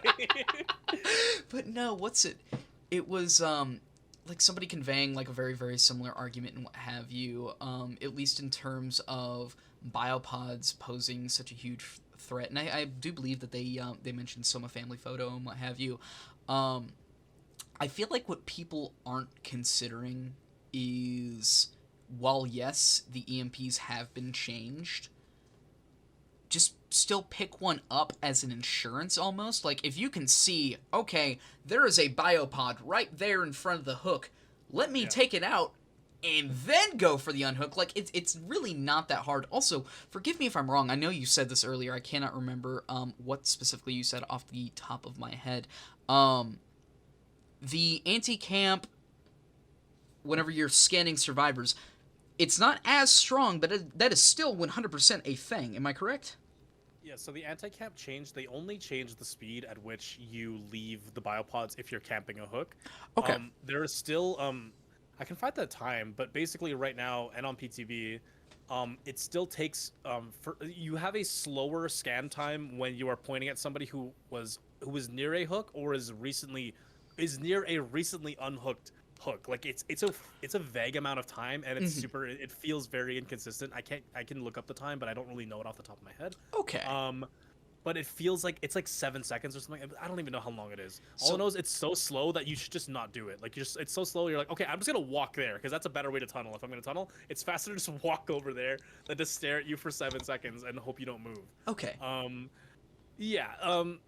You know what? The more I read about this add-on, the more I think it's shit. Anyway, go on. No. You're all good, dude.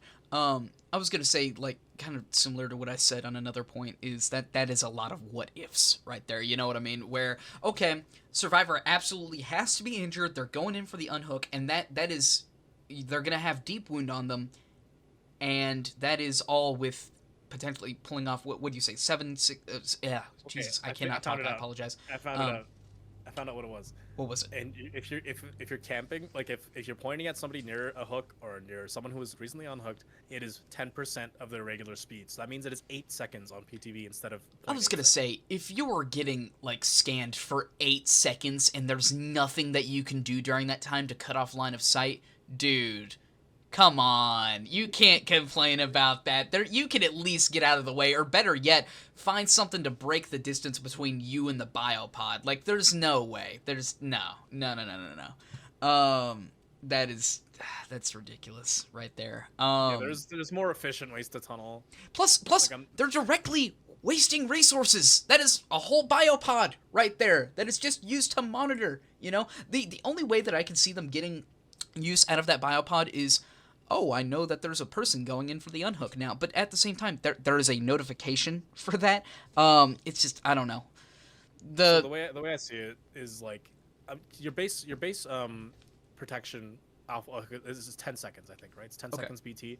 Um, I think that it would be more efficient to just roll up on this person without that add-on. Maybe you TP to them later, maybe you walk up to them and then hit them after their BT is over, rather than try to inflict the deep wounds on them within 10 seconds, which isn't going to happen because of we've just discussed how hard that is to do. absolutely.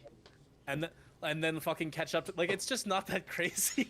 I was gonna say, it's just a lot of what ifs. If you can find, like, footage of all of that happening at once, I applaud you and I would love to see it. But no, that's, like I said, If the that's guy all. has borrowed time and it's 20 seconds, all right, fine, I guess. But nobody Mhm. runs that for some. It's really good. You should still run it. Um, like it's not that person. If that, my opinion on this, it's much similar to camping. If that person wants to tunnel, they're gonna tunnel you. Mhm. This does not change that. It does not significantly change that. I do think that this add-on actually makes certain situations harder for the singularity because of that aforementioned speed boost you get from getting deep wounds. Absolutely. And it does create sort of lame scenarios where you're like, I'm just gonna put people in deep wounds and then leave them alone and hit and run. But Mhm. like, it needs more testing and remains to be seen. Right now, I don't think it's that big of a deal. I was gonna Um, say, it's a lot of what ifs, and it's like what you said earlier. You're putting in a hell of a lot more work than, as opposed to just go up to the hook, hit the person, keep going after the person. It's not. yeah. If they want to tunnel you, they're absolutely going to. Yes. Why waste all that time that you could potentially do tunneling to see value out of this add-on? I'm gonna agree with you. Sounds pretty terrible if I'm being honest. But all right, on the fence. I think that is. Is that you? Or no, that's no, that's you. Yeah. I think it's me. Okay, Yep. remote pod removal. On the whole, this sounds like a good quality of life change, but the fact that this could lead to strengthening a 3-gen Larry playstyle does concern me. We'll have to wait and see if this kind of thing does affect that, assuming it makes it to live. For context, you can now blow up a biopod by holding down M1 for 1.25 seconds. in the biopod. So it allows you to manage your pods from a distance rather than having to run up on them and replace them manually. Um, I do agree with this, but I also think that because of the recent 3-gen nerfs, like there's always a valid strategy for breaking a 3-gen now, and it works on every killer. You just play super safe, you rotate your pressure, you wait till they run out of kicks, and then you win. And if they're truly playing lame, they'll lose. If they're really not committing to chases, if they're really playing like a lameo, they'll lose eventually. Absolutely. It's just a war of attrition. That's all it is. It's a war of attrition and patience. That's all it is. I'm just gonna say, what is stopping like Live Singularity from doing this exact same thing, except as opposed to remote detonating their pods, just putting all of their pods in one place and getting rid of them? Yeah, like there's Yeah. I'm not the best 3-gen Larry because I don't like super play that playstyle. So there are hypotheticals I can imagine, and those situations don't really change. Like if you're really a 3-genning Larry, you have what 7 or 8 pods base kit. I can't even. I think it's 7. 8. Or no, You get 8. Okay, I think you're right. I think it is 8. Okay. I think you're right. You're gonna have good setups regardless, and if you're really 3-genning that hard, you're gonna have that setup regardless. It doesn't fucking matter. Like it does. It really doesn't matter. I think that the better thing this does is that sometimes in chase you might shoot a biopod to the wrong spot by accident when you're trying to hit a survivor. You might put a pod down that isn't useful, and you won't need it for later. In this case, that helps you sort of manage that and keep the biopods that are important, which I guess is what enables that 3-gen playstyle. But it really, that person can just shoot all 8 of their pods in the spots they want them to be and rotate them, and that's all they have to do. And that's what they're going to do anyway, because they're going to 3-gen. They're going to patrol a 3-gen. Yeah. They have all the time in the world to do that. It's not that different. It's not that crazy. Fortunately, whenever they have that just right in their head, like there's not really a whole lot you can do there, except like you said, splitting the pressure up, just continuing until they run out of kicks and what have you. What I was like most concerned about there is how they came to the conclusion that the actual like removal of the being able to remotely remove your biopods, how that would result in them being able to do it stronger. Like I can definitely see a saving in time, but other than that, I don't really see how it would directly affect that. There's a video I want to send you. I'll probably send it to you after we're done recording and what have you. Okay. It was back, I believe it was like literally right before they implemented the 3-gen kick change. Excuse me. Yes. It was like this guy. He had like a really infamous goal. He was on the game. Do you know? I believe it was covered in a. Do you know who Coconut RTS is? Oh yeah, I love Coconut. Yep. If I'm not mistaken, I believe he. Is this the pinhead one? No. Somebody did something very, very similar. He discovered it where their entire intention was, they wanted to see the Singularity get nerfed. So they played nothing but the Singularity, and they keep taking people to the game, and like literally right before they implemented the 3-gen kick nerfs, Singularity for whatever reason during this time could hold down a fucking 3-gen like better than I'd argue old Skull Merchant. Most painful shit that you'll ever see. It was awful. It was just awful, and especially whenever you know that like there's like an infamous like kind of notion behind it, like, okay, you're not playing the character because you like the character, you're playing the character so that A, other people will hate the character, and B, so that the character receives like unjust nerfs and what have you. It's just it's really weird. I'm assuming that guy was using that broken add-on that breaks people for 30 seconds. That was probably it. More than likely. That's part of the strat, right? Is they can't pressure your 3-gen if they need to reset, and if they can't reset, they can't pressure your 3-gen. It's nuts to me. It's really, really fucking nuts to me. So that's funny. I'll have to find that. Oh yeah. Right. Oh my god. EMP changes.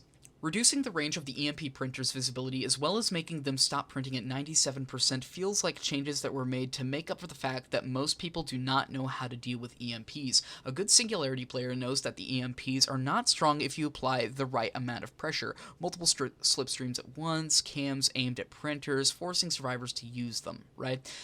While it's nice now that survivors can't just start the match with an EMP already in hand before the first chase, I would say that personally I never felt EMPs to be an issue to begin with,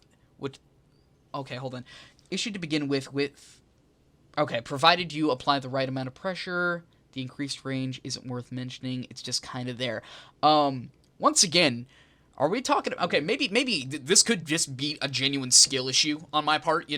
Are we fucking talking about the same killer? Because every single time, up until like whenever I started playing Singularity in the Anniversary to when I stopped playing them, every single time I would queue up, I would get fucked. I would get completely and utterly fucked by the EMPs just because they would auto print. You know what I mean? I think it's dumb. I think that counterplay that literally involves you not doing anything, just walking up to a box, picking up the item, and using the item, I think that's stupid.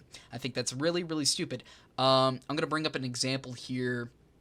Not with Singularity, but like with a killer that I think has relatively good counterplay. Xenomorph. Xenomorph, you pick up a turret, you have to base off of where the turret is facing, where you want to set it up. Do you want to set it up near a generator that you want to work on? Do you want to set it up right outside the tunnel so they get hit with it immediately? There's actual thought put into that, as opposed to EMPs where, I got my little fucking novelty toy here. Oh, it's spinning. Oh, I got rid of the biopod. Like, it's so dumb. That's such a dumb, like, we are not talking about the same killer here. Go ahead, sorry. Things. So they mentioned the increased range, which is straight. So the behavior was really silly with their patch notes, where on their first update they said it was decreasing the range from 10 to 8 meters. Then they said they're increasing the range from 8 to 10 meters, and then they said they're decreasing the range from 10 to 8 meters. So what's truly happening is they're decreasing the range from 10 to 8 meters. So it is a nerf to the EMPs. Okay. But yeah, with the way you describe it, it's as if like if you're going up against Nemesis, and you could just have a syringe that you plug yourself with during chase. No, it also cleanses your teammates who are nearby, and it also kills all the zombies that are nearby. Like, that's kind of the idea, right? Yeah. I'm gonna make you hit me an additional time. Like, I'm gonna gain a free hit for this chase because I got this doohickey that I can use while running. It's just very, very dumb. You know what I mean? I don't know. Go ahead. Sorry to cut you off there. So the idea is like, the way I see it is, it's like the 97% print capacity. It's like unbreakable, right? Like you have to do that last 3%. Absolutely. However, this person leaves out the fact that you can actually 100% it. You can leave the EMP inside. So it's a setup killer, and now the survivors have to do setups. So if you're a good teammate, you could be, I'm gonna step off this gen for a second. I'm gonna print this thing to 100% so that next time someone's in chase here, they can pick up the EMP for free. So you can still do it. It just requires a little bit more effort on the survivor's side. Now, this person's opinion about like the strength of EMPs and like how the counterplay for EMPs, that's basically unchanged. And it really depends on your pod placement. It depends on the survivors and how smart they are and how much teamwork they're using, how much comms they have. I don't think any of that is really changing.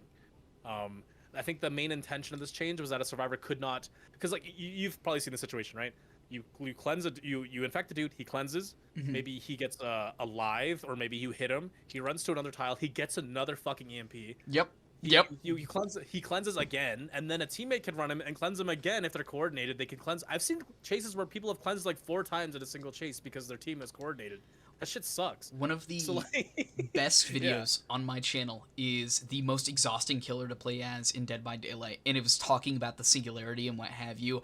I made a point, which, I mean, I don't generally like to make this point just because, I don't know, I feel like there's like a certain charm that you can't, like, here's what I was talking about, is why am I going through all of the effort if survivors can just simply take it away? Like, why am I not playing a killer like Nurse, where I can just do it immediately? You know what I mean? Yeah.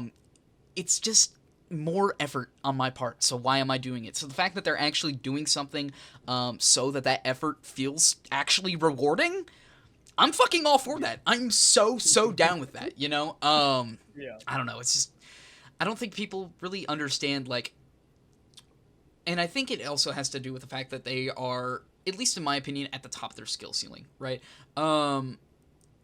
These people who are talking about these EMPs and talking about how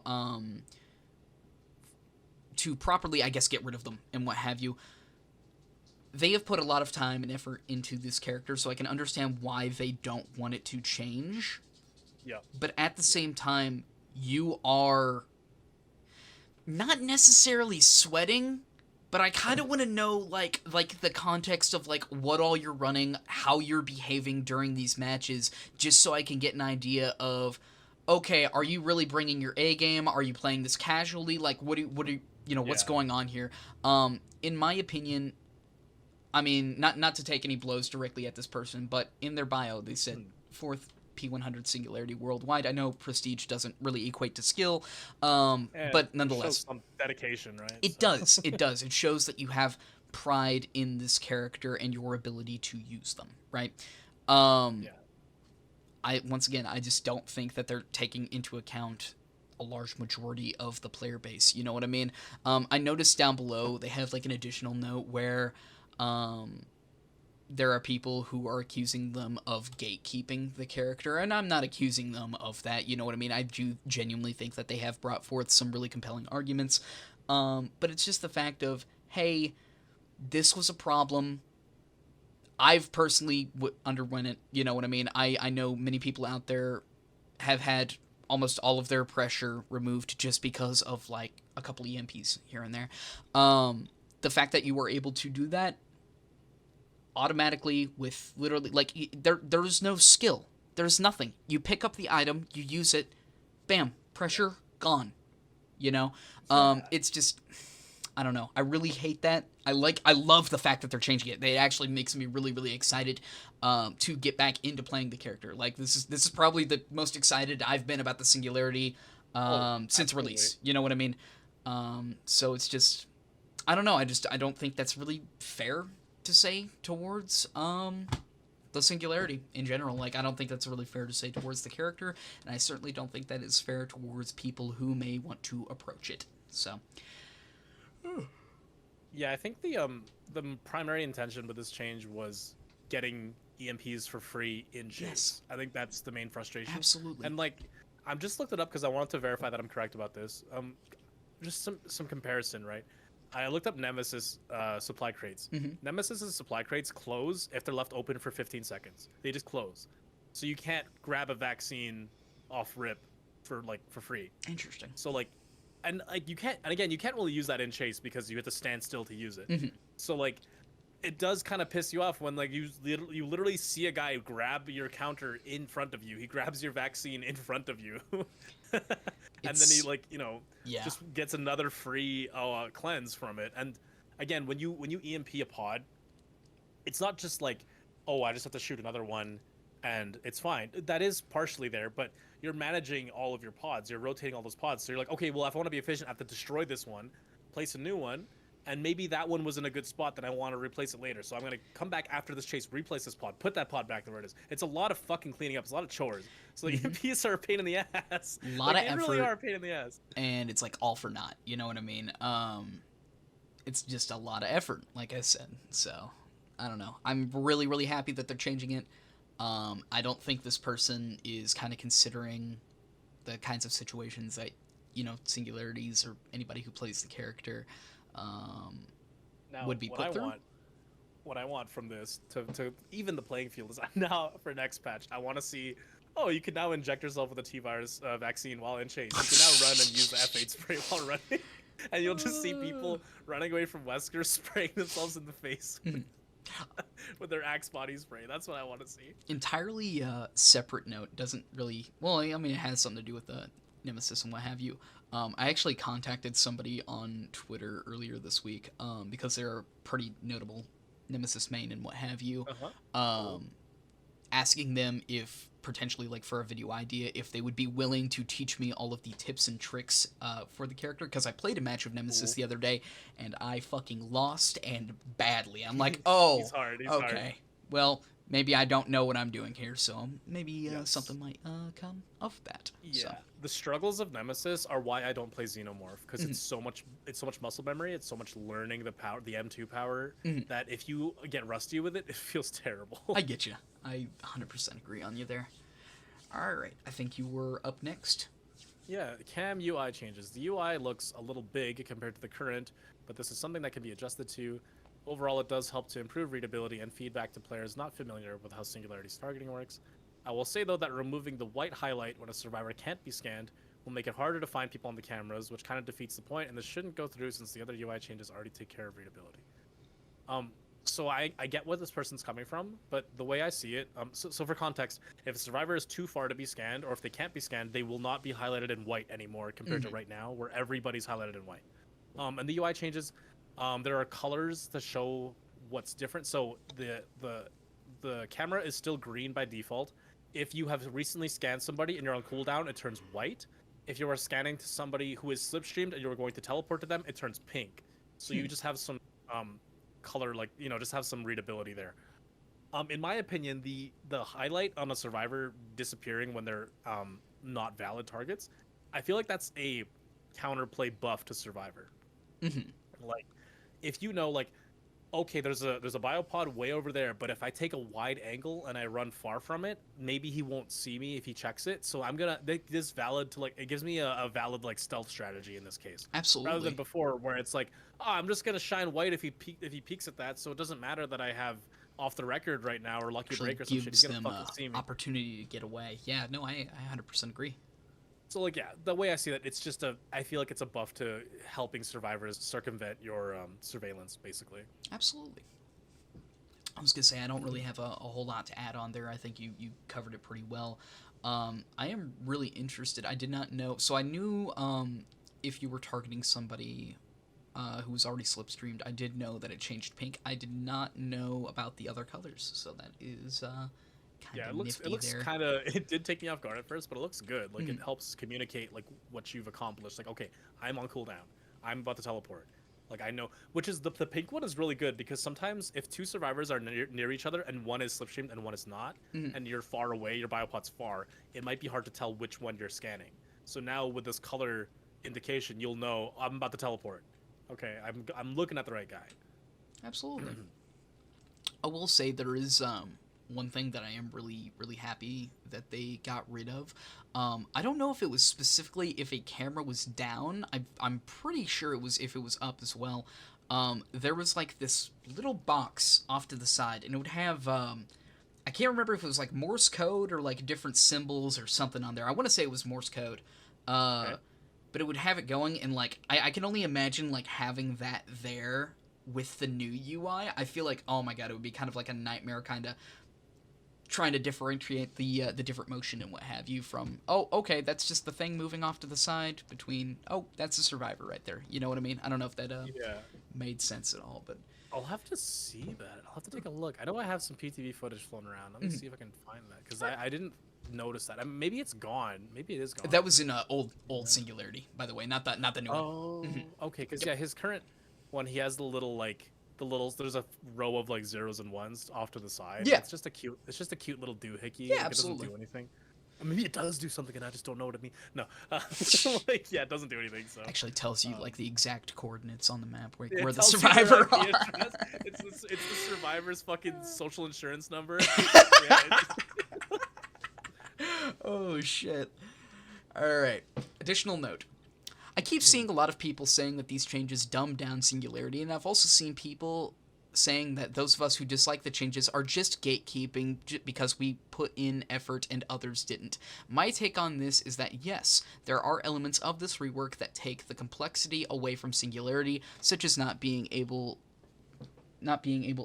as reliant on pressuring EMPs and the aim assist. However, I wouldn't say that he's been dumbed down and or oversimplified. I'm more happy if these changes make you want to pick up Singularity now, whereas you wouldn't have before. However, this rework does continue a worrying trend with behavior lately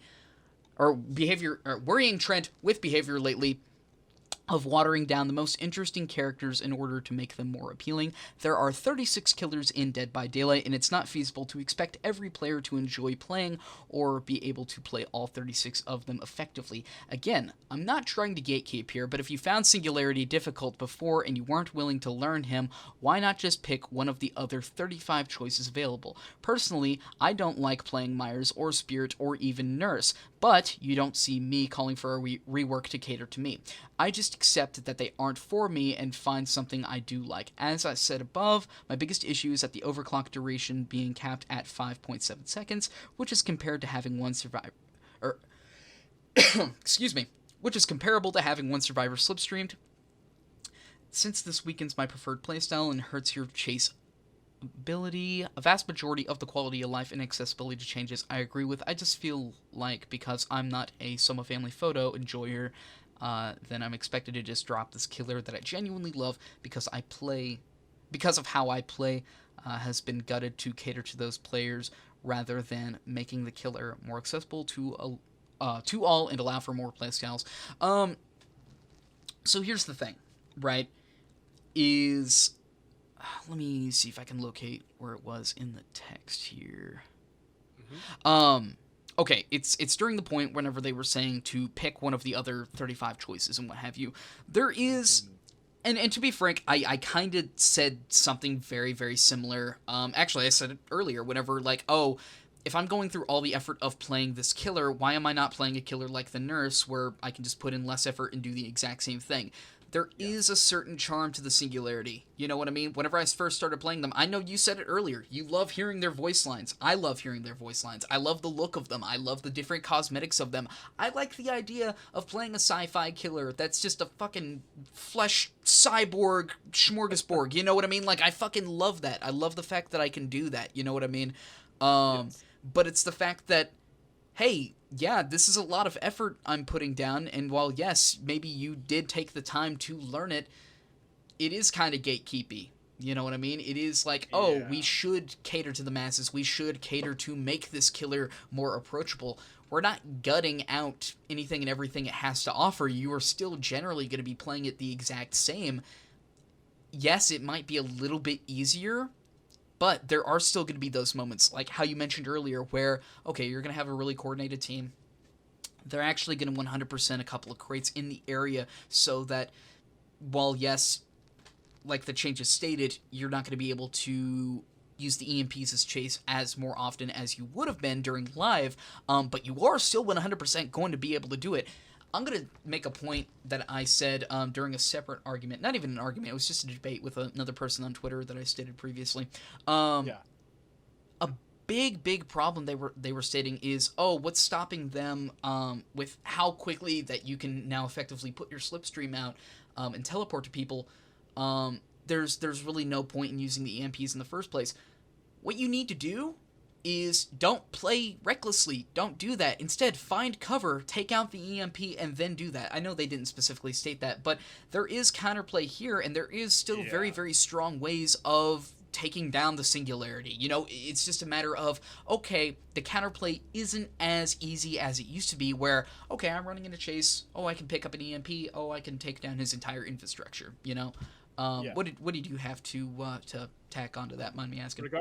Regarding that last bit about the counterplay and stuff, there is a new, like, I know he lost his Soma family photo, which people argued was his most powerful add-on, and he can't achieve that exact same speed without using like rapid brutality or something.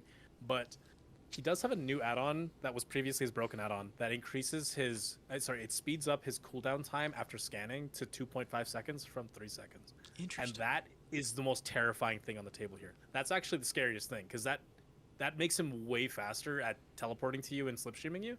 But again, like, it's just a thing of like, hey, you just need more practice against this killer. You need to have more awareness, find those angles, take cover, then don't get teleported to.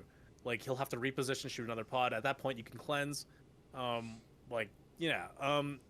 For what this person wrote, I don't really know what they mean when they say there's a trend of behavior watering down killers. I was going to say, from recent memory, the only thing that I can possibly think of is maybe Leatherface and Hillbilly, but even then it's not watering them down, it's actually making them feasible, you know what I mean? Leatherface... Like got some quality of life stuff, Clown got some quality of life stuff. I guess Huntress was... A lot of people think Huntress is overbought, okay, I can agree with Huntress. Yeah, well, I don't think she needs 7 hatchets. Yeah, absolutely. Okay, to a certain extent, if that's what they're referring to, then okay, I guess I agree. But that is one killer. Watering them down, like, it doesn't change their mechanics. It just makes certain things a little bit easier. It doesn't I guess, like, I'm not a Trickster player. I know a lot of people don't like the new Trickster. I don't really know what's too different about him that makes him worse. Like, I think that he's a pain in the ass to go up against, but I don't know why people, like, I don't really know why he might feel worse now than before. I've played a little bit of him. So I guess to put it into context, whenever you would hit your knives, and especially whenever you would start throwing your knives, over time you would speed up, right? You would speed up the rate at which you threw them. Oh, yeah, yeah, It yeah. wasn't stable, right? Whereas now It's like it's at a consistent. fixed speed, which I mean, arguably, yeah, that is a nerf. But the trade-off for that was, oh, there was no longer any stagger whenever you threw your knives. No, it would just be directly in the front. Like there would be 100% accuracy each time. You would throw your knives in Oh the yeah, exact same place. there was no Um, there was no like recoil or no bloom. recoil, no. Well, I mean, there's drop off, but it's not as bad as it was. Um, but no, it's just that was the trade off right there. Is hey, you're not going to be able to throw these as what's it as fast and what have you, but you will be able to be more accurate with them. Which I'm not a big fan of Trickster's power to begin with. I think that in chase, incredibly oppressive, and there's not really a whole lot you can do in terms of counterplay. Yeah, I hate that guy. Yeah, and then outside of chase, he's really easy. You just go on gents. Especially now that he the only like I know the biggest change as a person who just plays Survivor against him is that he ults after like 8 hits now instead of like 50. Yes. Oh Which my is god. There's a crazy. stupid fucking add-on combo you can do with him. So I think it is Memento Blades, and I want to say it's soda can, green soda can, if I'm not mistaken. So here's what you do, right? You throw a survivor on the hook, preferably basement, right? Yeah, okay. Get I your, see where your this is get your going. knives out, at least enough to Oh, is this when you down somebody, it continues the main event or whatever? you continue the main event for every knife that you fucking hit. So Oh in yeah. theory, you can effectively camp somebody, throw away their base kit borrowed time for nothing. Nothing in return. You Yeah, just yeah. keep fucking throwing and keep tacking them on, and eventually, like, one body turns into two, two bodies turns into three. It's just, oh my god. It's really, really ridiculous that he can do that. If I would change anything about him, it would to revert the main event change, because it's really scary how effectively he can do that. Like, it's Yeah. very odd. So, but no, I think that, Yeah. That's the only killer I can think of that was like maybe watered down, because I know that some people probably like that skill aspect of him, of like the increasing rate of fire, that it Yeah, starts off absolutely. slow and it gets really fast. I guess I don't know who else was changed. Like Billy, Onryo, I guess went through like 5 different changes in like 3 months. So Actually, like right. I started yeah, replaying as Onryo recently. I actually really like the lock in. I like that. The lock dude, in that's condemned. so and what have you. scary Oh my god. when you have stacks, dude. Absolutely. And then she comes out of the goddamn TV that you got to put your fucking VHS into. Um, but yeah, there's also the aspect here that like in terms of behavior rebalancing the game and stuff, it's always hard to tell what their intention is, right? Like, are they balancing around comp? Are they balancing around pubs? Like, I think the common understanding is they balance around like a 40% kill rate or something, or is it 60%? I can't remember. There's like I a think 40. it's I don't remember. 60. There's something like that. I want to say, but I don't think don't I think it's quote me on that. 40%. Like I think it's 40% chance you should survive against them. I think that's what they mean. It's something like that. But from my understanding here is, and in terms of making a character more appealing and more accessible, they sell these characters. Like this is purchased. This is money to them. Like this is a product ultimately. And like yeah, you can buy them with iridescent or iridescent shards, but they do want to sell you DLC. And if you're using shards, that means that they're buying playtime from you. That means that you're engaging with their game. They want that. So if this means like if like maybe Singularity was underperforming in their pick rate, maybe they were worried that not enough people were playing him. Maybe they're worried that okay, maybe that DLC didn't sell well enough, even though I'm sure it did with made for this being super meta for like 6 months. But like there is a business side of this where there is an incentive for them to sell this character, and I think that maybe this person is forgetting that, because we have. For me, I don't even think about buying DLC for the game. I just do. A new character comes out, I just fucking buy it. Yeah. The new Rift came out. I bought it, and then I looked and I was like, I don't even give a shit about any of these characters in this Rift. I just bought it because it was a Rift, and I knew I was gonna play the game. Like, you brought up a that's just point how we are. there that reminded me of something I wanted to show you. Do you know what Yeah. nightlight.gg is? Yeah, for sure. Do you want to Like, take a I don't- guess where Oh, Singularity sits in the pick rates out of all 36 killers? what is he at? Like like 35 or something. Very close. 36? Shut up. Nope. 33. Okay. He is Okay, 33. 4 away from being the least picked killer in the entire fucking game. And it's Okay, just, let me guess. ugh. Let me guess. He's above Twins and like Freddy and like Dredge. Twins and Freddy were right. Least picked, Hag. Which I can definitely see that. Valid. Yeah, valid. Yeah, fuck that bitch. I think Jesus Christ. What was the hold on. Just out of curiosity, now I want to look for Dredge. And again, Nightlight isn't the same data. That's self-reported data, right? Yeah, That's people absolutely. entering their matches, so it's not 100% one-to-one with their stats, but it's still like it's good data. I think it's really really fun that like all of these people they're wanting Singularity to be reverted and what have you. Here's what I think is going to happen, right? I think he's probably going to get some kind of change from live. If I had to guess, it'll probably be Killer Instinct, like you mentioned earlier, where it won't spread via, or it won't apply to people who spread infection amongst each other and what have you. Haste is a hard maybe, but I think overall a lot of what they're going to be introducing isn't going to be touched because it is, I mean, it's quality of life. You know what I mean? I think what's going to happen is Singularity, obviously, because, you know, he's one of the two killers that are getting pretty notable changes, is going to have a major increase in people wanting to play him. People are going to play him for the first time. People are going to start seeing him more and more often in their games because, oh my god, this killer's actually not an entire fucking chore to play anymore. Oh my god, I don't have to sweat my fucking balls off just to be able to play the killer, right?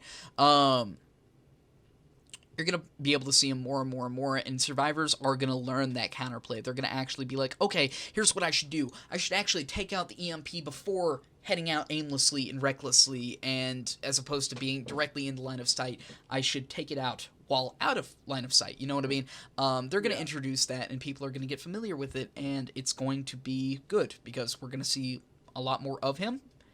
And yeah, I mean, we're just going to have more. People are going to learn about him more, and it's going to make it more approachable, you know?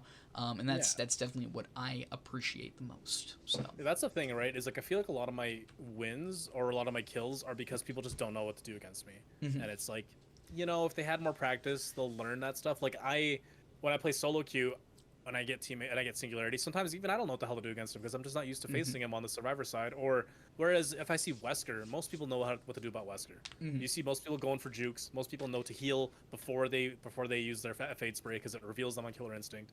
Like, because you see a million Wesker players because he's fucking awesome. Like, so yeah, the more popular killer it gets, reasonably, the average player will have more counterplay in mind for them.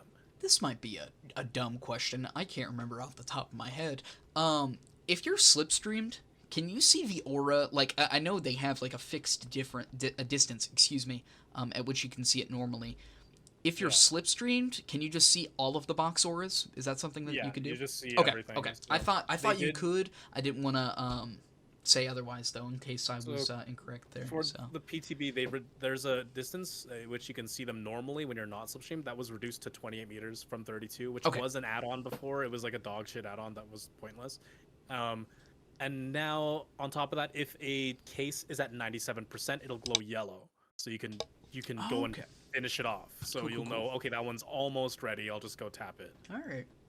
I will say that is kind of one thing that I do hope to see them at least somewhat try to implement is just better ways to learn about the counterplay to each killer. You know what I mean? Like from average Joe, basic Dead by Daylight knowledge, you could probably go into a Singularity match right now on the PTB and probably figure out what everything means. So, like, you could probably go out of that match thinking, okay, I have a relatively good grasp on what to do now, you know?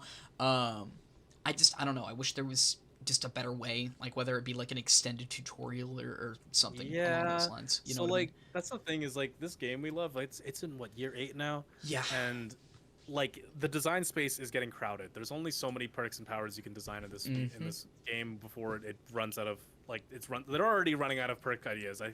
It's incredibly surprising that the Vecna chapter came out with so many interesting perks because how many fucking perks can you make for this game, right? Oh yeah. So I would love if the game had like a better info source, like a codex that had like a wiki basically worth of Absolutely. info. Yeah. Because it sucks that I have to go to another website to learn this stuff. It really does. I shouldn't have to. I shouldn't have to go to an external source written by fans to tell me that my overclock duration varies depending on how many Yes. clicks per stream. especially for survivors who have to learn 36 matchups. Like it's not very cool to be like, I was trying to figure out. I didn't look at this guy on the wiki. I don't know what he does. I don't know what his 25 add-ons do either. Like, so I like the little splash text that it gives you like whenever you're first initially going after like specific killers. I think it's like at maximum like between 2 to 3 times that you encounter the same killer. So Yeah, like if it's I like encounter a like the few. Cenobite 3 times, I'm only gonna get 3 splash screens regarding the Cenobite. I would much rather, much rather. I don't know how useful it would be. I mean, if people genuinely like want to learn how to go up against each of these, like I would much rather them have like maybe an extended tutorial at the very beginning of the match that literally teaches them like you're in maybe like a little bigger than Shack sized tile, right?